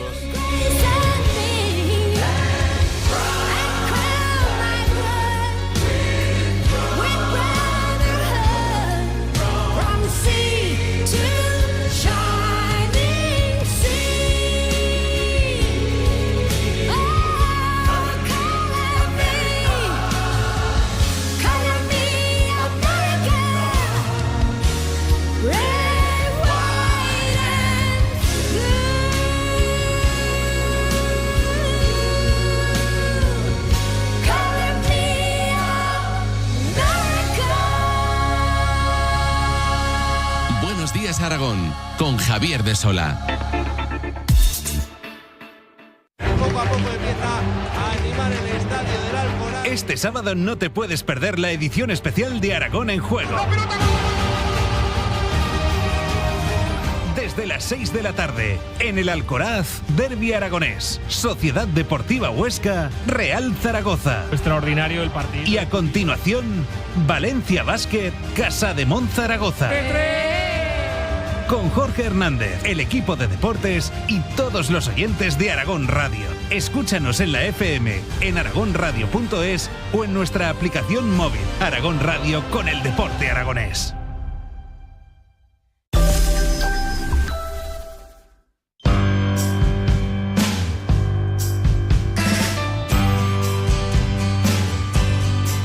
Porque sabemos agradecer a pesar de lo vivido, porque de todo comienza hace ya mucho tiempo,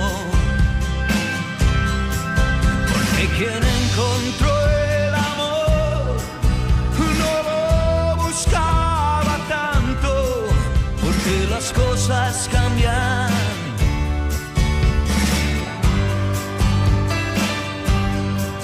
Porque sabemos hacer del escapismo un arte.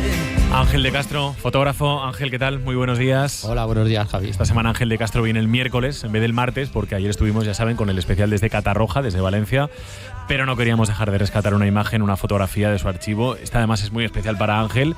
Es una foto de la foto, digamos. Creo que van a necesitar asomarse a las redes sociales de la radio para verla. Luego la podrán ver también a través del podcast que tienen disponible en la web de Aragón Radio. El escenario es La Lonja, donde ahora mismo hay una exposición de Paco Simón, y en esa exposición está la fotografía de Ángel de Castro, de la que hablamos hoy. Fotografía de Paco Simón, pintando, trabajando, creando. Explícala tú la fotografía, Ángel. Exacto, sí, bueno, la fotografía está hecha en su estudio en el año 1991 y es una foto del autor en su estudio, en su salsa, vamos, ahí en pleno trabajo. Es una foto trabajando, digamos que tú estás desde arriba, sí, ¿no? Sí, sí, bueno, foto... está posando, sí. Pero bueno, estaba en su lugar de trabajo y en plena faena.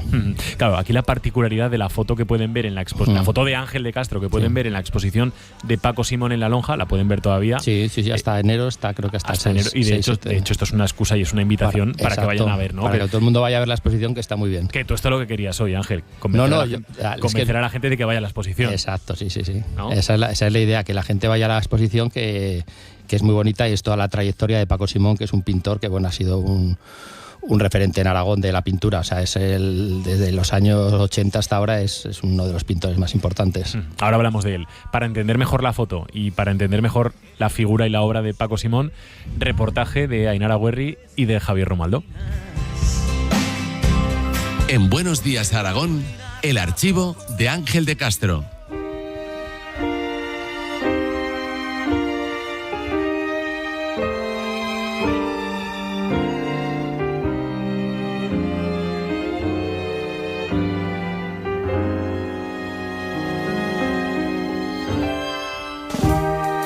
Hoy entramos en el edificio más renacentista de la ciudad de Zaragoza, La Lonja, un lugar en el que desde principios del mes de octubre y hasta el 5 de enero se han colado los colores y las formas de la obra del pintor aragonés Paco Simón.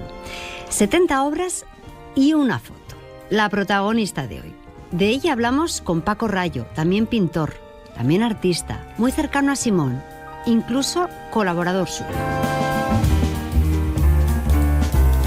Sí que la he manipulado y la he tenido en mis manos y la he hecho la gigantografía para La Lonja. Gigantografía, un término que cuando conocemos lo que mide esta instantánea lo entendemos enseguida.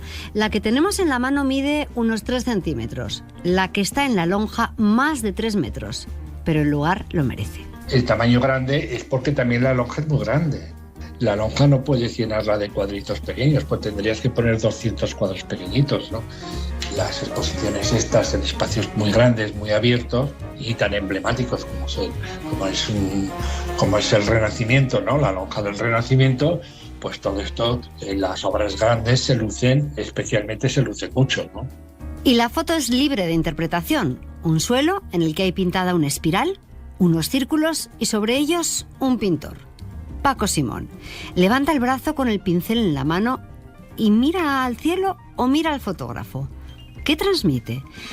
A mí se me ocurre libertad, arte, satisfacción por el trabajo bien hecho. Bueno, ya sabes que esto de las interpretaciones y las transmisiones de las obras es también una percepción muy personal, ¿no? Pero bueno, yo no lo veo una mala interpretación la que haces de la obra. Bueno, yo creo que es un pintor que en ese momento lo fotografía Ángel de Castro a una cierta altura, ¿no? Porque una foto picada que está levantando la brocha en mano como un triunfo, un canto a la libertad, o un canto a la pintura, o simplemente un saludo al propio fotógrafo, ¿no? Con la brocha, ¿no? Pues sí, más o menos coincidimos en ese gesto hacia la libertad del artista. La foto es la bienvenida a la exposición, una muestra con lo mejor de la historia de la pintura de Pablo Simón, una parte de antología y otra de sus obras nuevas. Ahí están los paseos iluminados que dan pie a la exposición con 40 obras nuevas que ha pintado en 2 años, algunas muy grandes y que parten todas de una residencia que hizo como artista en Irlanda y preparó una pieza de 6 metros de un paisaje, y esto es lo que ha dado pie, digamos, a hacer estos paseos iluminados. ¿Y esta fotografía puede quedar extraña entre obras de arte, entre color, entre pinturas o no? ¿Qué dicen los expertos? ¿Qué dicen los artistas? Curiosamente, no tiene por qué combinar ni bien ni mal, que son 2 cosas totalmente diferentes. Una cosa es la obra del artista y otra cosa es una imagen que el artista ha seleccionado de una de las muchísimas fotografías que le han hecho, ¿no? Pero sí que lo que sitúa al espectador es ponerle cara al artista, ¿no? Y esa manera de ponerle cara al artista es a través de la fotografía de Castro, ¿no? Pues ni bien ni mal. Lo que hace esa foto es dar la bienvenida nada más entrar en la exposición de este internacional aragonés en La Lonja. ¿Qué recuerda el protagonista Paco Simón de esta fotografía? Se tomó en el estudio de la calle San Blas, que yo compartía con Ignacio Mayallo y con Ángel Maturén. Y fue Ángel el que, desde un altillo que teníamos allí, por aquel entonces yo estaba trabajando muchas obras con espirales en los cuadros y tal, y bueno, se me ocurrió la idea de pintar esto así, ¿no? Fue una casualidad que, estando diseñando la exposición que tengo ahora mismo en La Lonja, donde está esta fotografía, esta magnífica fotografía, me encontré un día con Ángel por la que estaba haciendo una visita a La Lonja, y le pregunté y curiosamente me dijo que sí, que la conservaba. Una foto que también tiene pregunta para quien la hace. Pregunta para el fotógrafo Ángel de Castro. ¿Por qué la hizo? ¿En qué momento? Y sobre todo, ¿qué cree que le está diciendo el autor al objetivo de su cámara?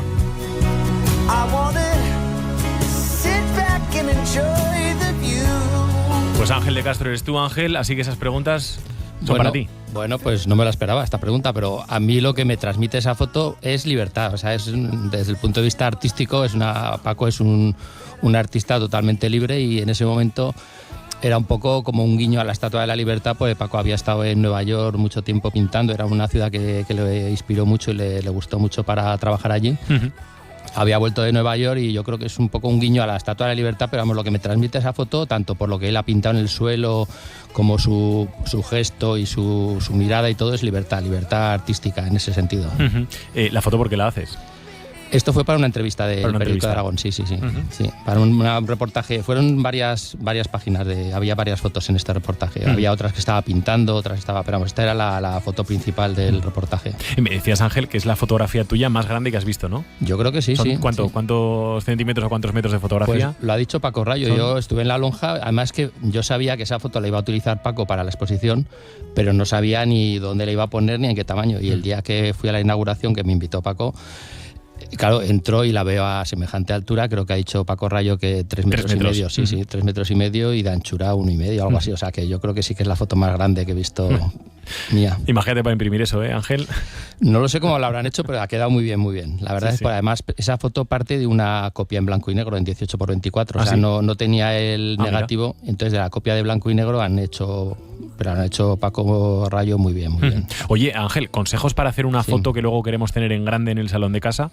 Hacerla bien, ¿no? Supongo. Bueno, sí, pero a ver, para que una foto, aparte de la técnica, que tiene que tener un mínimo, tiene que transmitir algo. O sea, por ejemplo, esta foto de Paco Simón, pues transmite eso. Entonces, aunque la foto la saquemos de una foto antigua, de un tal, no tenga una calidad muy eso, para ponerla en, como dices tú, en un sitio visible de una casa. Sí, en el salón, en el pasillo. Tiene que tener que te transmita algo. Que te transmita algo a nivel familiar, a nivel artístico, a lo que sea, pero algo que ya no solo que esté muy bien técnicamente, sino que el contenido te diga algo. Eso es lo que te va a hacer mirar esa foto, más que la parte técnica. Pintores aragoneses a los que has fotografiado, a todos menos a Goya, ¿no? Claro, Goya no me dio todavía, pero bueno, he hecho muchas fotos de su obra y de su, pero vamos, pintores aragoneses, bueno, pues de los que mejor recuerdo tengo, por ejemplo, de Beulas, que bueno, ya falleció, pero en el estudio de su casa estudio de Huesca estuve, y la verdad es que es una maravilla era una maravilla de persona.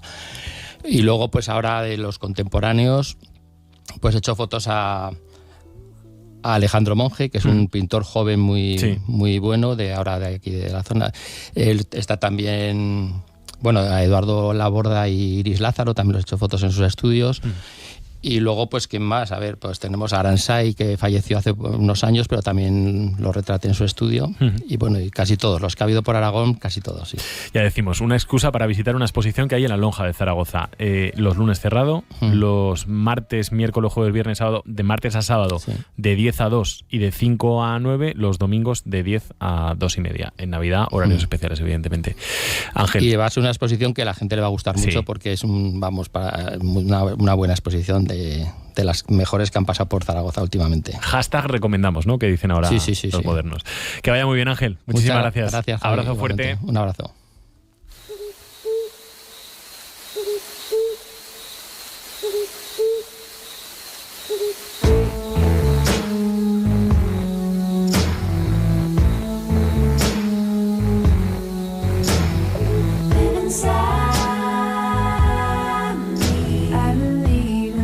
Está una semana más con nosotros Javier González, el director técnico del Acuario de Zaragoza. Hola Javier, ¿qué tal? Muy buenos días. Hola Javier, buenos días, encantado. Hoy quieres hablar del animal que, no sé, en los 70, en los 80, en los 90, yo te diría, corrígeme si me tienes que corregir, pero yo te diría que en los 90 fue el animal más famoso del mundo, ¿no? Sin lugar a dudas. Y a día de hoy yo creo que sigue siendo un animal de fama mundial. Ajá.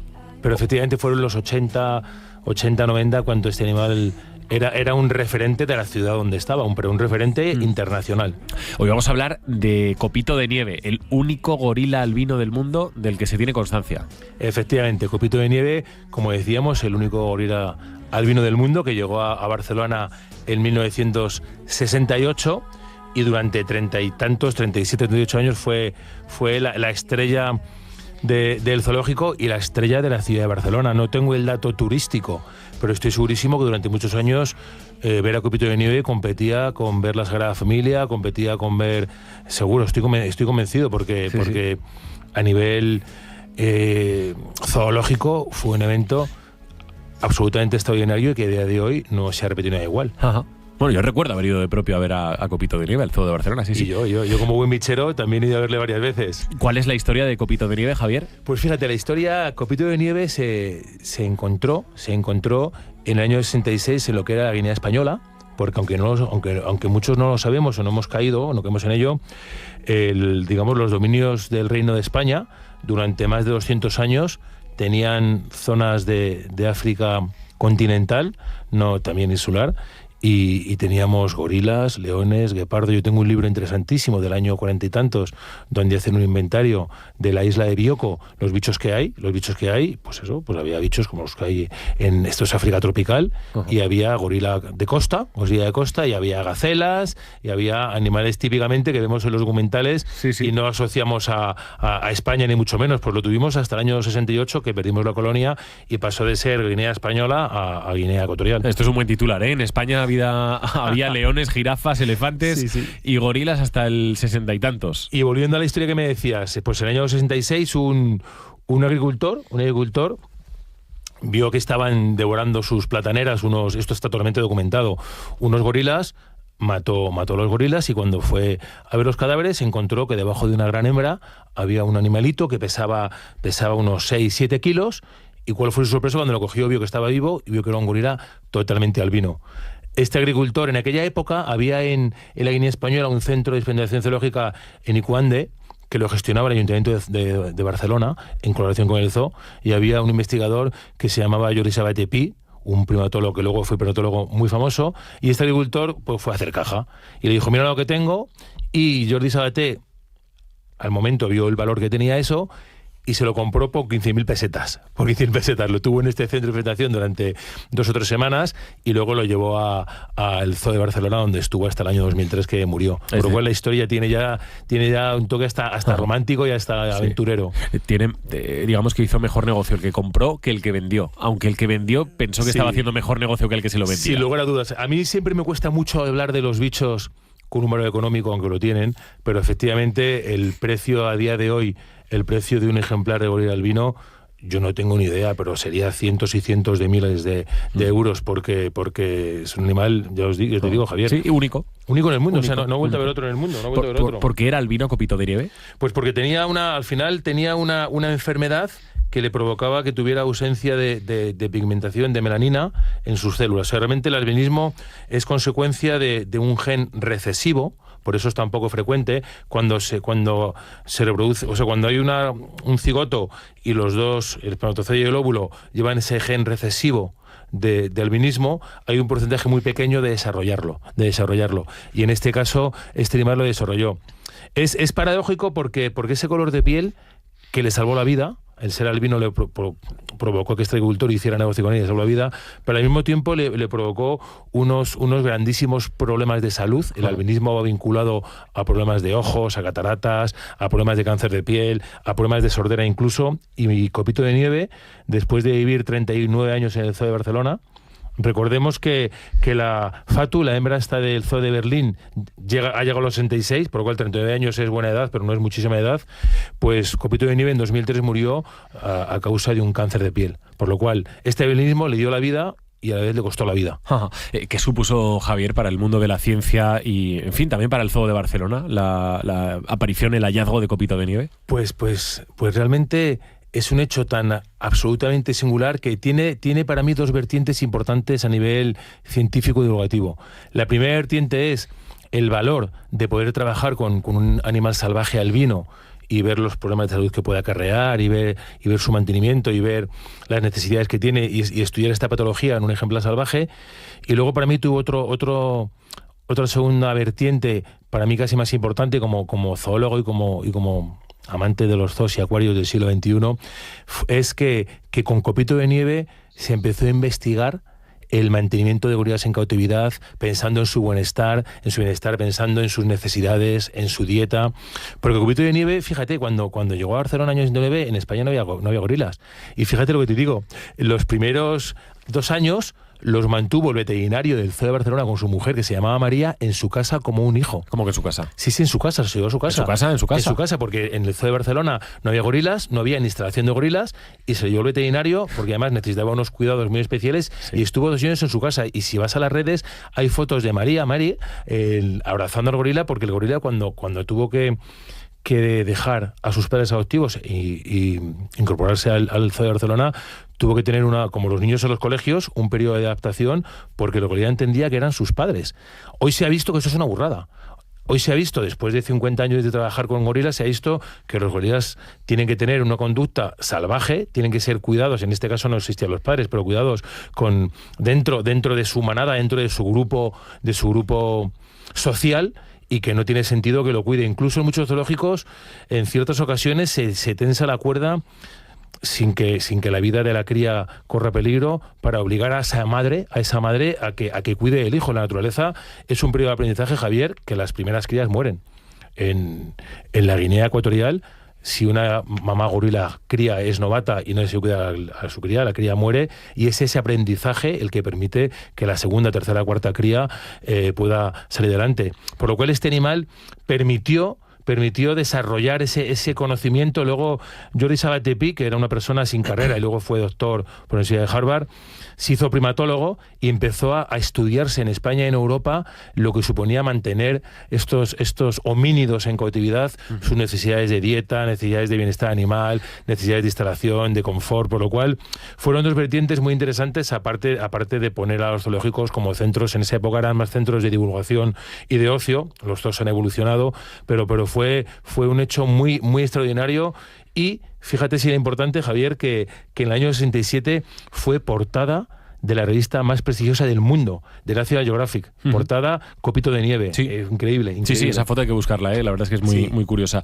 ¿Qué cuidado recibía en el Zoo de Barcelona Copito de Nieve, por ejemplo, Javier? Pues fue un bicho cuando era pequeño muy mimado, estuvo en la casa de los... Y luego cuando era grande, yo he ido a verle varias veces, cuando era grande era un animal emblemático, se hizo el macho dominante, vivía con 2 clanes de gorilas, él era el macho dominante y la verdad es que le tenían como un marajá. Tuvo muchísimas crías, tuvo 20 y tantos hijos, sobrevivieron buena parte de ellos. ¿Ninguno albino? Ninguno, tuvo 10 o 12 nietos. tiene a día de hoy 3 bisnietos, se han mandado por toda Europa. O sea, los genes albinos están desperdigados, pero como te decía al principio, es un gen recesivo muy minoritario y es muy difícil. Y además ahora también, Javier, ahora mismo con la ingeniería genética se podría hacer un gorila albino relativamente fácil. Pero los científicos, los técnicos, los biólogos de los zoológicos entienden que no tiene sentido.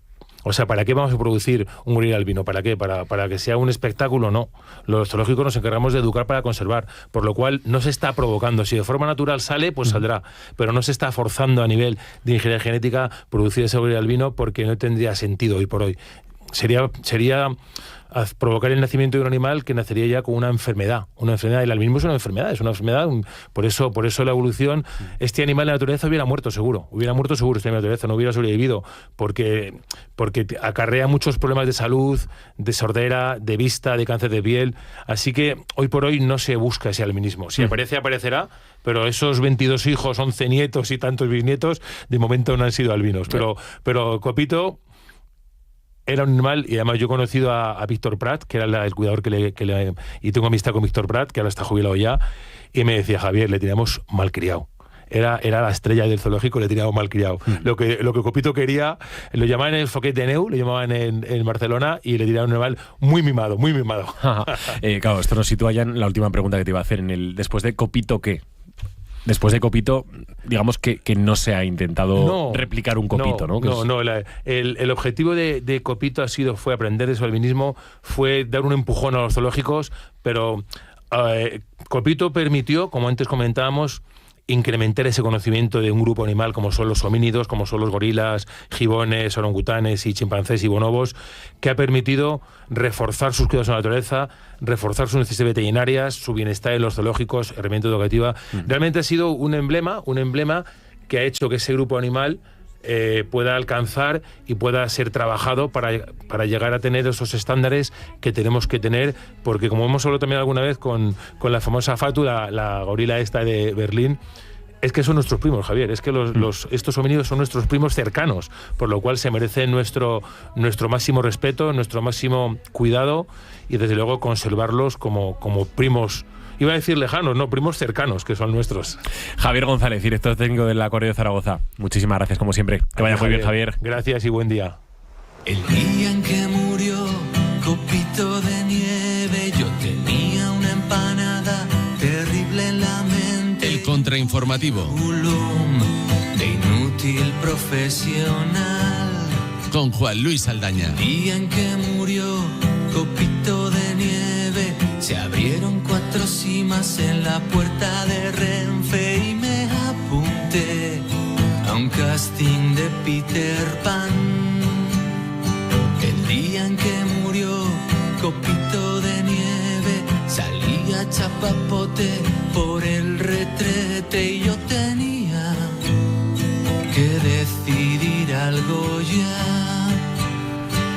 Hola, Juan Luis Saldaña, ¿qué tal? Muy buenos días. Buenos días, Javier de Sola. Esto posiblemente es lo más serio que has hecho a lo largo de tu dilatada carrera. No. ¿No? No.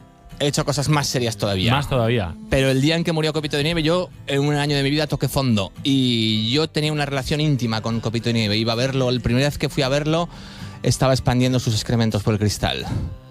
Ha dicho Javier que lo tenían mal criado. Eso es bastante íntimo, la verdad. Ha dicho que lo tenían mal criado, pues sí. Copito solía cogerse su historia y expandirla, sí, como quien expande su una historia. Sí. Bueno, sí, a ver, hemos utilizado en muchos un sentido sinónimos. metafórico es verdad que Sí, es tu historia, ¿no? Es la historia de cada tu historia uno. gástrica. Eso es hacer poesía de. Hemos hecho de lo muchos más sinónimos íntimo. en el contrainformativo de esto. Al que más le gusta a Ainara, buenos días, Ainara. Buenos días. Es Luis. Zurullo, ¿verdad? A ver, lo que pasa es que para mí Copito de Nieve es algo relacionado con el mundo de la montaña y Zurullo es algo desagradable. Ya, Entonces es no me verdad. lo mezcles, por favor. Yo a Copito le he escrito hasta una columna hace poco a su fantasma, que vino a verme. Y Ay. hablamos, sí, la podéis leer. ¿Y qué te dijo? Pues leedlo. Conversaciones con el fantasma de Copito de Nieve. Me dijo que siga así y que me arriesgue todavía más. Básicamente me dijo eso. ¿Cómo lo veis? El que no arriesga ya sabes que no gana, así que sí, adelante. me dijo, llévatelo más al extremo. Yo le dije, te haré caso, Copito. Leedlo, está ahí, está en internet. Poner conversaciones con el fantasma de Copito de Nieve y aparecerá mi artículo. Lo buscaremos. 22-23 de noviembre fue cuando falleció, no estamos lejos de esa fecha. No estamos lejos. Creo que te equivocaste cuando pensabas que tocaste fondo el día que murió Copito de Nieve. Que empiece el contrainformativo.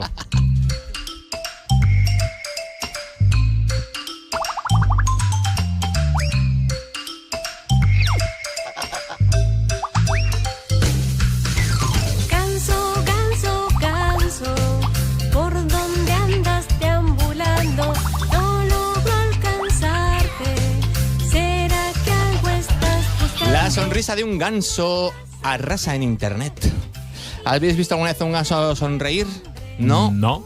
Pues hay un ganso sonriente que tiene ya 8 millones de seguidores. Y muchos me gustas. Lo ha visto 50 veces y está en Monterrey, en México. El ganso tiene una sonrisa como de perfil, una sonrisa picasiana que consiste también en cerrar un poco el ojillo y transmite, sí que es verdad que transmite algo de afabilidad. Su dueña está muy contenta, se llama Marian Leal y pues está ahí diciéndole gansito sonríe y el gansito sonríe y así pasarán los días. ¿Bien? Haciendo el ganso. Yo es que muchas veces me preguntan ¿qué tal por la radio? Digo, hago bastante el ganso. Entonces me he acordado de que esta noticia es muy ¿Te sientes identificado? Sí. Esta noticia es muy contrainformativesca y tal. Entonces me he acordado también de los gansos de la cárcel de Brasil, de San Pedro de Alcántara, que los cambiaron por los perros y que servían, ¿os acordáis? Sí. El ganso vive una media de 17 años, ¿qué os parece esto? Pues un poco perruno, sí. Donde más gansos hay es en Grandes Lagos, en Canadá. Y en España tenemos... Podríamos discutirlo. En España tenemos 12.000. En España tenemos 12.000 cabezas de ave, se dice así. 12.000 cabezas de ave gansuna, esto me lo acabo de inventar, pero hay unos 12.000 gansos mejorando lo presente. Sí, yo diría que unos pocos más. Mejorando lo presente. ¿Bien? Sí. Muy bien. Aprobamos la moción, podemos pasar a lo siguiente. Vamos a hablar a uno que no admitía que le dieran calabazas.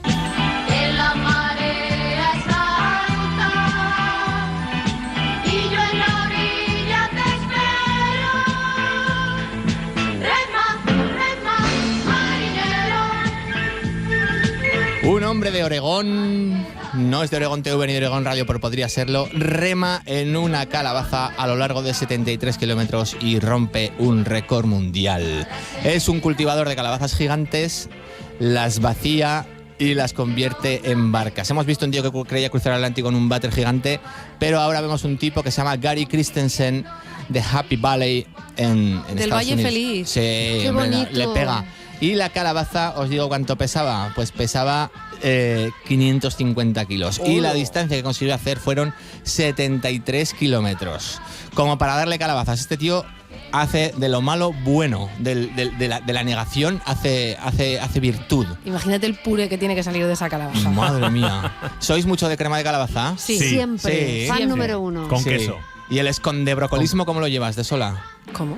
Sí, o sea, los padres y las madres son gente que esconde el brócoli. Aparte de otras cosas, ¿no? Para sus hijos. ¿Qué esconde el brócoli? Esconde el brócoli, sí. No Sí, idea. claro, tú quieres que los hijos coman brócoli, Claro, los hijos claro. se niegan y tú tienes que tener técnicas para esconder el brócoli. A ver, Esto es lo que te espera. define. ¿Tú quieres que tus hijos coman brócoli? Sí. Sí, porque es Sí, muy sano. no disimules. Que es antioxidante y parece un arbolico ahí, el brócoli. Y luego está esta romescu, ¿cómo se llama? ¿Esa la coliflor romescu? ¿La habéis visto? La salsa, romescu. No, una coliflor Una que es coliflor como blanca. como con muchos Muy ve- florecida. Sí, como muchos picos. Pues si sabéis lo que es eso, ¿no? Es una avanzadilla alienígena, nos la han mandado para ir haciendo ya prospección. Ajá. No, eso no es de aquí. No. Sí, no, No sé. es muy rara. No sé. Es muy rara. ¿Y en qué momento Cumple el hemos empezado principio con de calabazas? Femorachi y es muy rara. La veis ahí, 2, 4, 8, tal, y es rara. La coliflor romescu. Sospechad de ella, no os la comáis, que se queda en vuestro interior y luego vienen los alienígenas ya a certificar la historia. Yo conocí a un agricultor que la cultivaba y que decía que era cola alienígena. Nos la regalaba así. ¿Ah, sí? Con la primera vez que nos dijo, ¿queréis ¿Veis? cola alienígena? Y yo dije, ¿Veis? pero... ¿Veis cómo el contrainformativo? Pero esa está bonita. Hay sinergias, hay demasiadas sinergias en el contrainformativo con Maluenda. Y eso que todavía no hemos hablado de la turbolata. Vamos a hablar ahora de un hombre que ganó la lotería por olvidarse el bocata. Soy afortunado por tenerte a ti.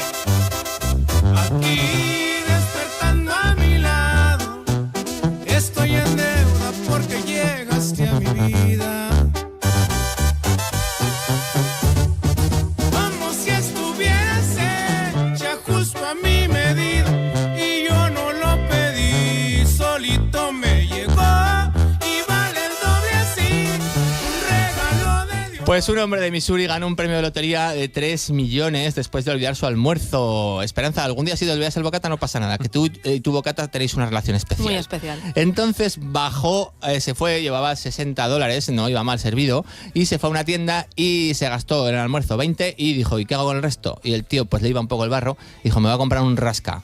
Pero el rasca americano es un rasca que vale 30 pavazos, tiene grandes premios, y resultó que le tocó 3 millonazos. Y dijo el tío, ojo, me olvido el bocata y me sale a cuenta. Entonces dijo, como soy... ¿Cuántos bocadillos te puedes comprar con eso después? Pues todos los bocadillos. El resto de tu vida, sí. Lo pones en un plazo fijo en la caja rural y con lo que te da. Entonces... Bravo. La caja rural de Wisconsin también tienen gorra. Se ven en las películas. Entonces, ¿por qué nadie me ha regalado una gorra de la caja rural? Eso ahora es un objeto de colección. Llevo tiempo pidiéndola y es que no ahora me la ya no lo regala nadie. regalan. No me regala nadie, amigo rica de la caja rural. Bueno, ya algún día. Bueno, entonces el tipo es vacilón, bromista y juerguista y le dijo a la mujer, le llamó para hacerle creer que había ganado el dinero y la mujer no le creyó. No le creyó hasta pasados 2 días que vio la pasta y que vio que era real. Entonces el tipo dijo, ha sido más dramático y más difícil gestionar la relación para que mi mujer me creyera que gestionar la euforia, la alegría y la felicidad. Me ha costado más esfuerzo físico que mi mujer me crea. Y entonces le dijo desde la desconfianza, no podemos seguir, nos separamos, me quedo yo todo el dinero para mí, ¿no? No, porque la mujer era desconfiada, era como lo de que viene el lobo y el lobo al final vino. Óscar Vegas, ¿qué tal? Óscar, muy buenos días. Hola, buenos días. A ver, ¿qué montaña de libros traes aquí hoy al estudio? Hemos traído mucha faena a Julia Navarro, que va a estar presentándonos su última novela, El niño que perdió la guerra, a partir de las 12 del mediodía. Pero antes, en Los Ángeles, nos espera la aragonesa María García, y es la 1 de la madrugada para analizar la jornada electoral en los Estados Unidos. Vamos a seguir recorriendo los escenarios de la Dana una semana después con testimonios de los afectados, y Ana Martín Villegas dedica hoy su sección al fado. En las noches de luna y clavel, de Ayamonte hasta Villarreal, sin rumbo por el río, entre suspiros, una canción viene y va. A las 11 recibimos a Ana Martín Villegas y su copla. Venga. Hoy su fado. Buena mañana. Gracias. Gracias, Óscar. Buena mañana, Saldaña, Ainara, Esperanza, oyentes. Adiós. Y en la agonía que tiene el sur.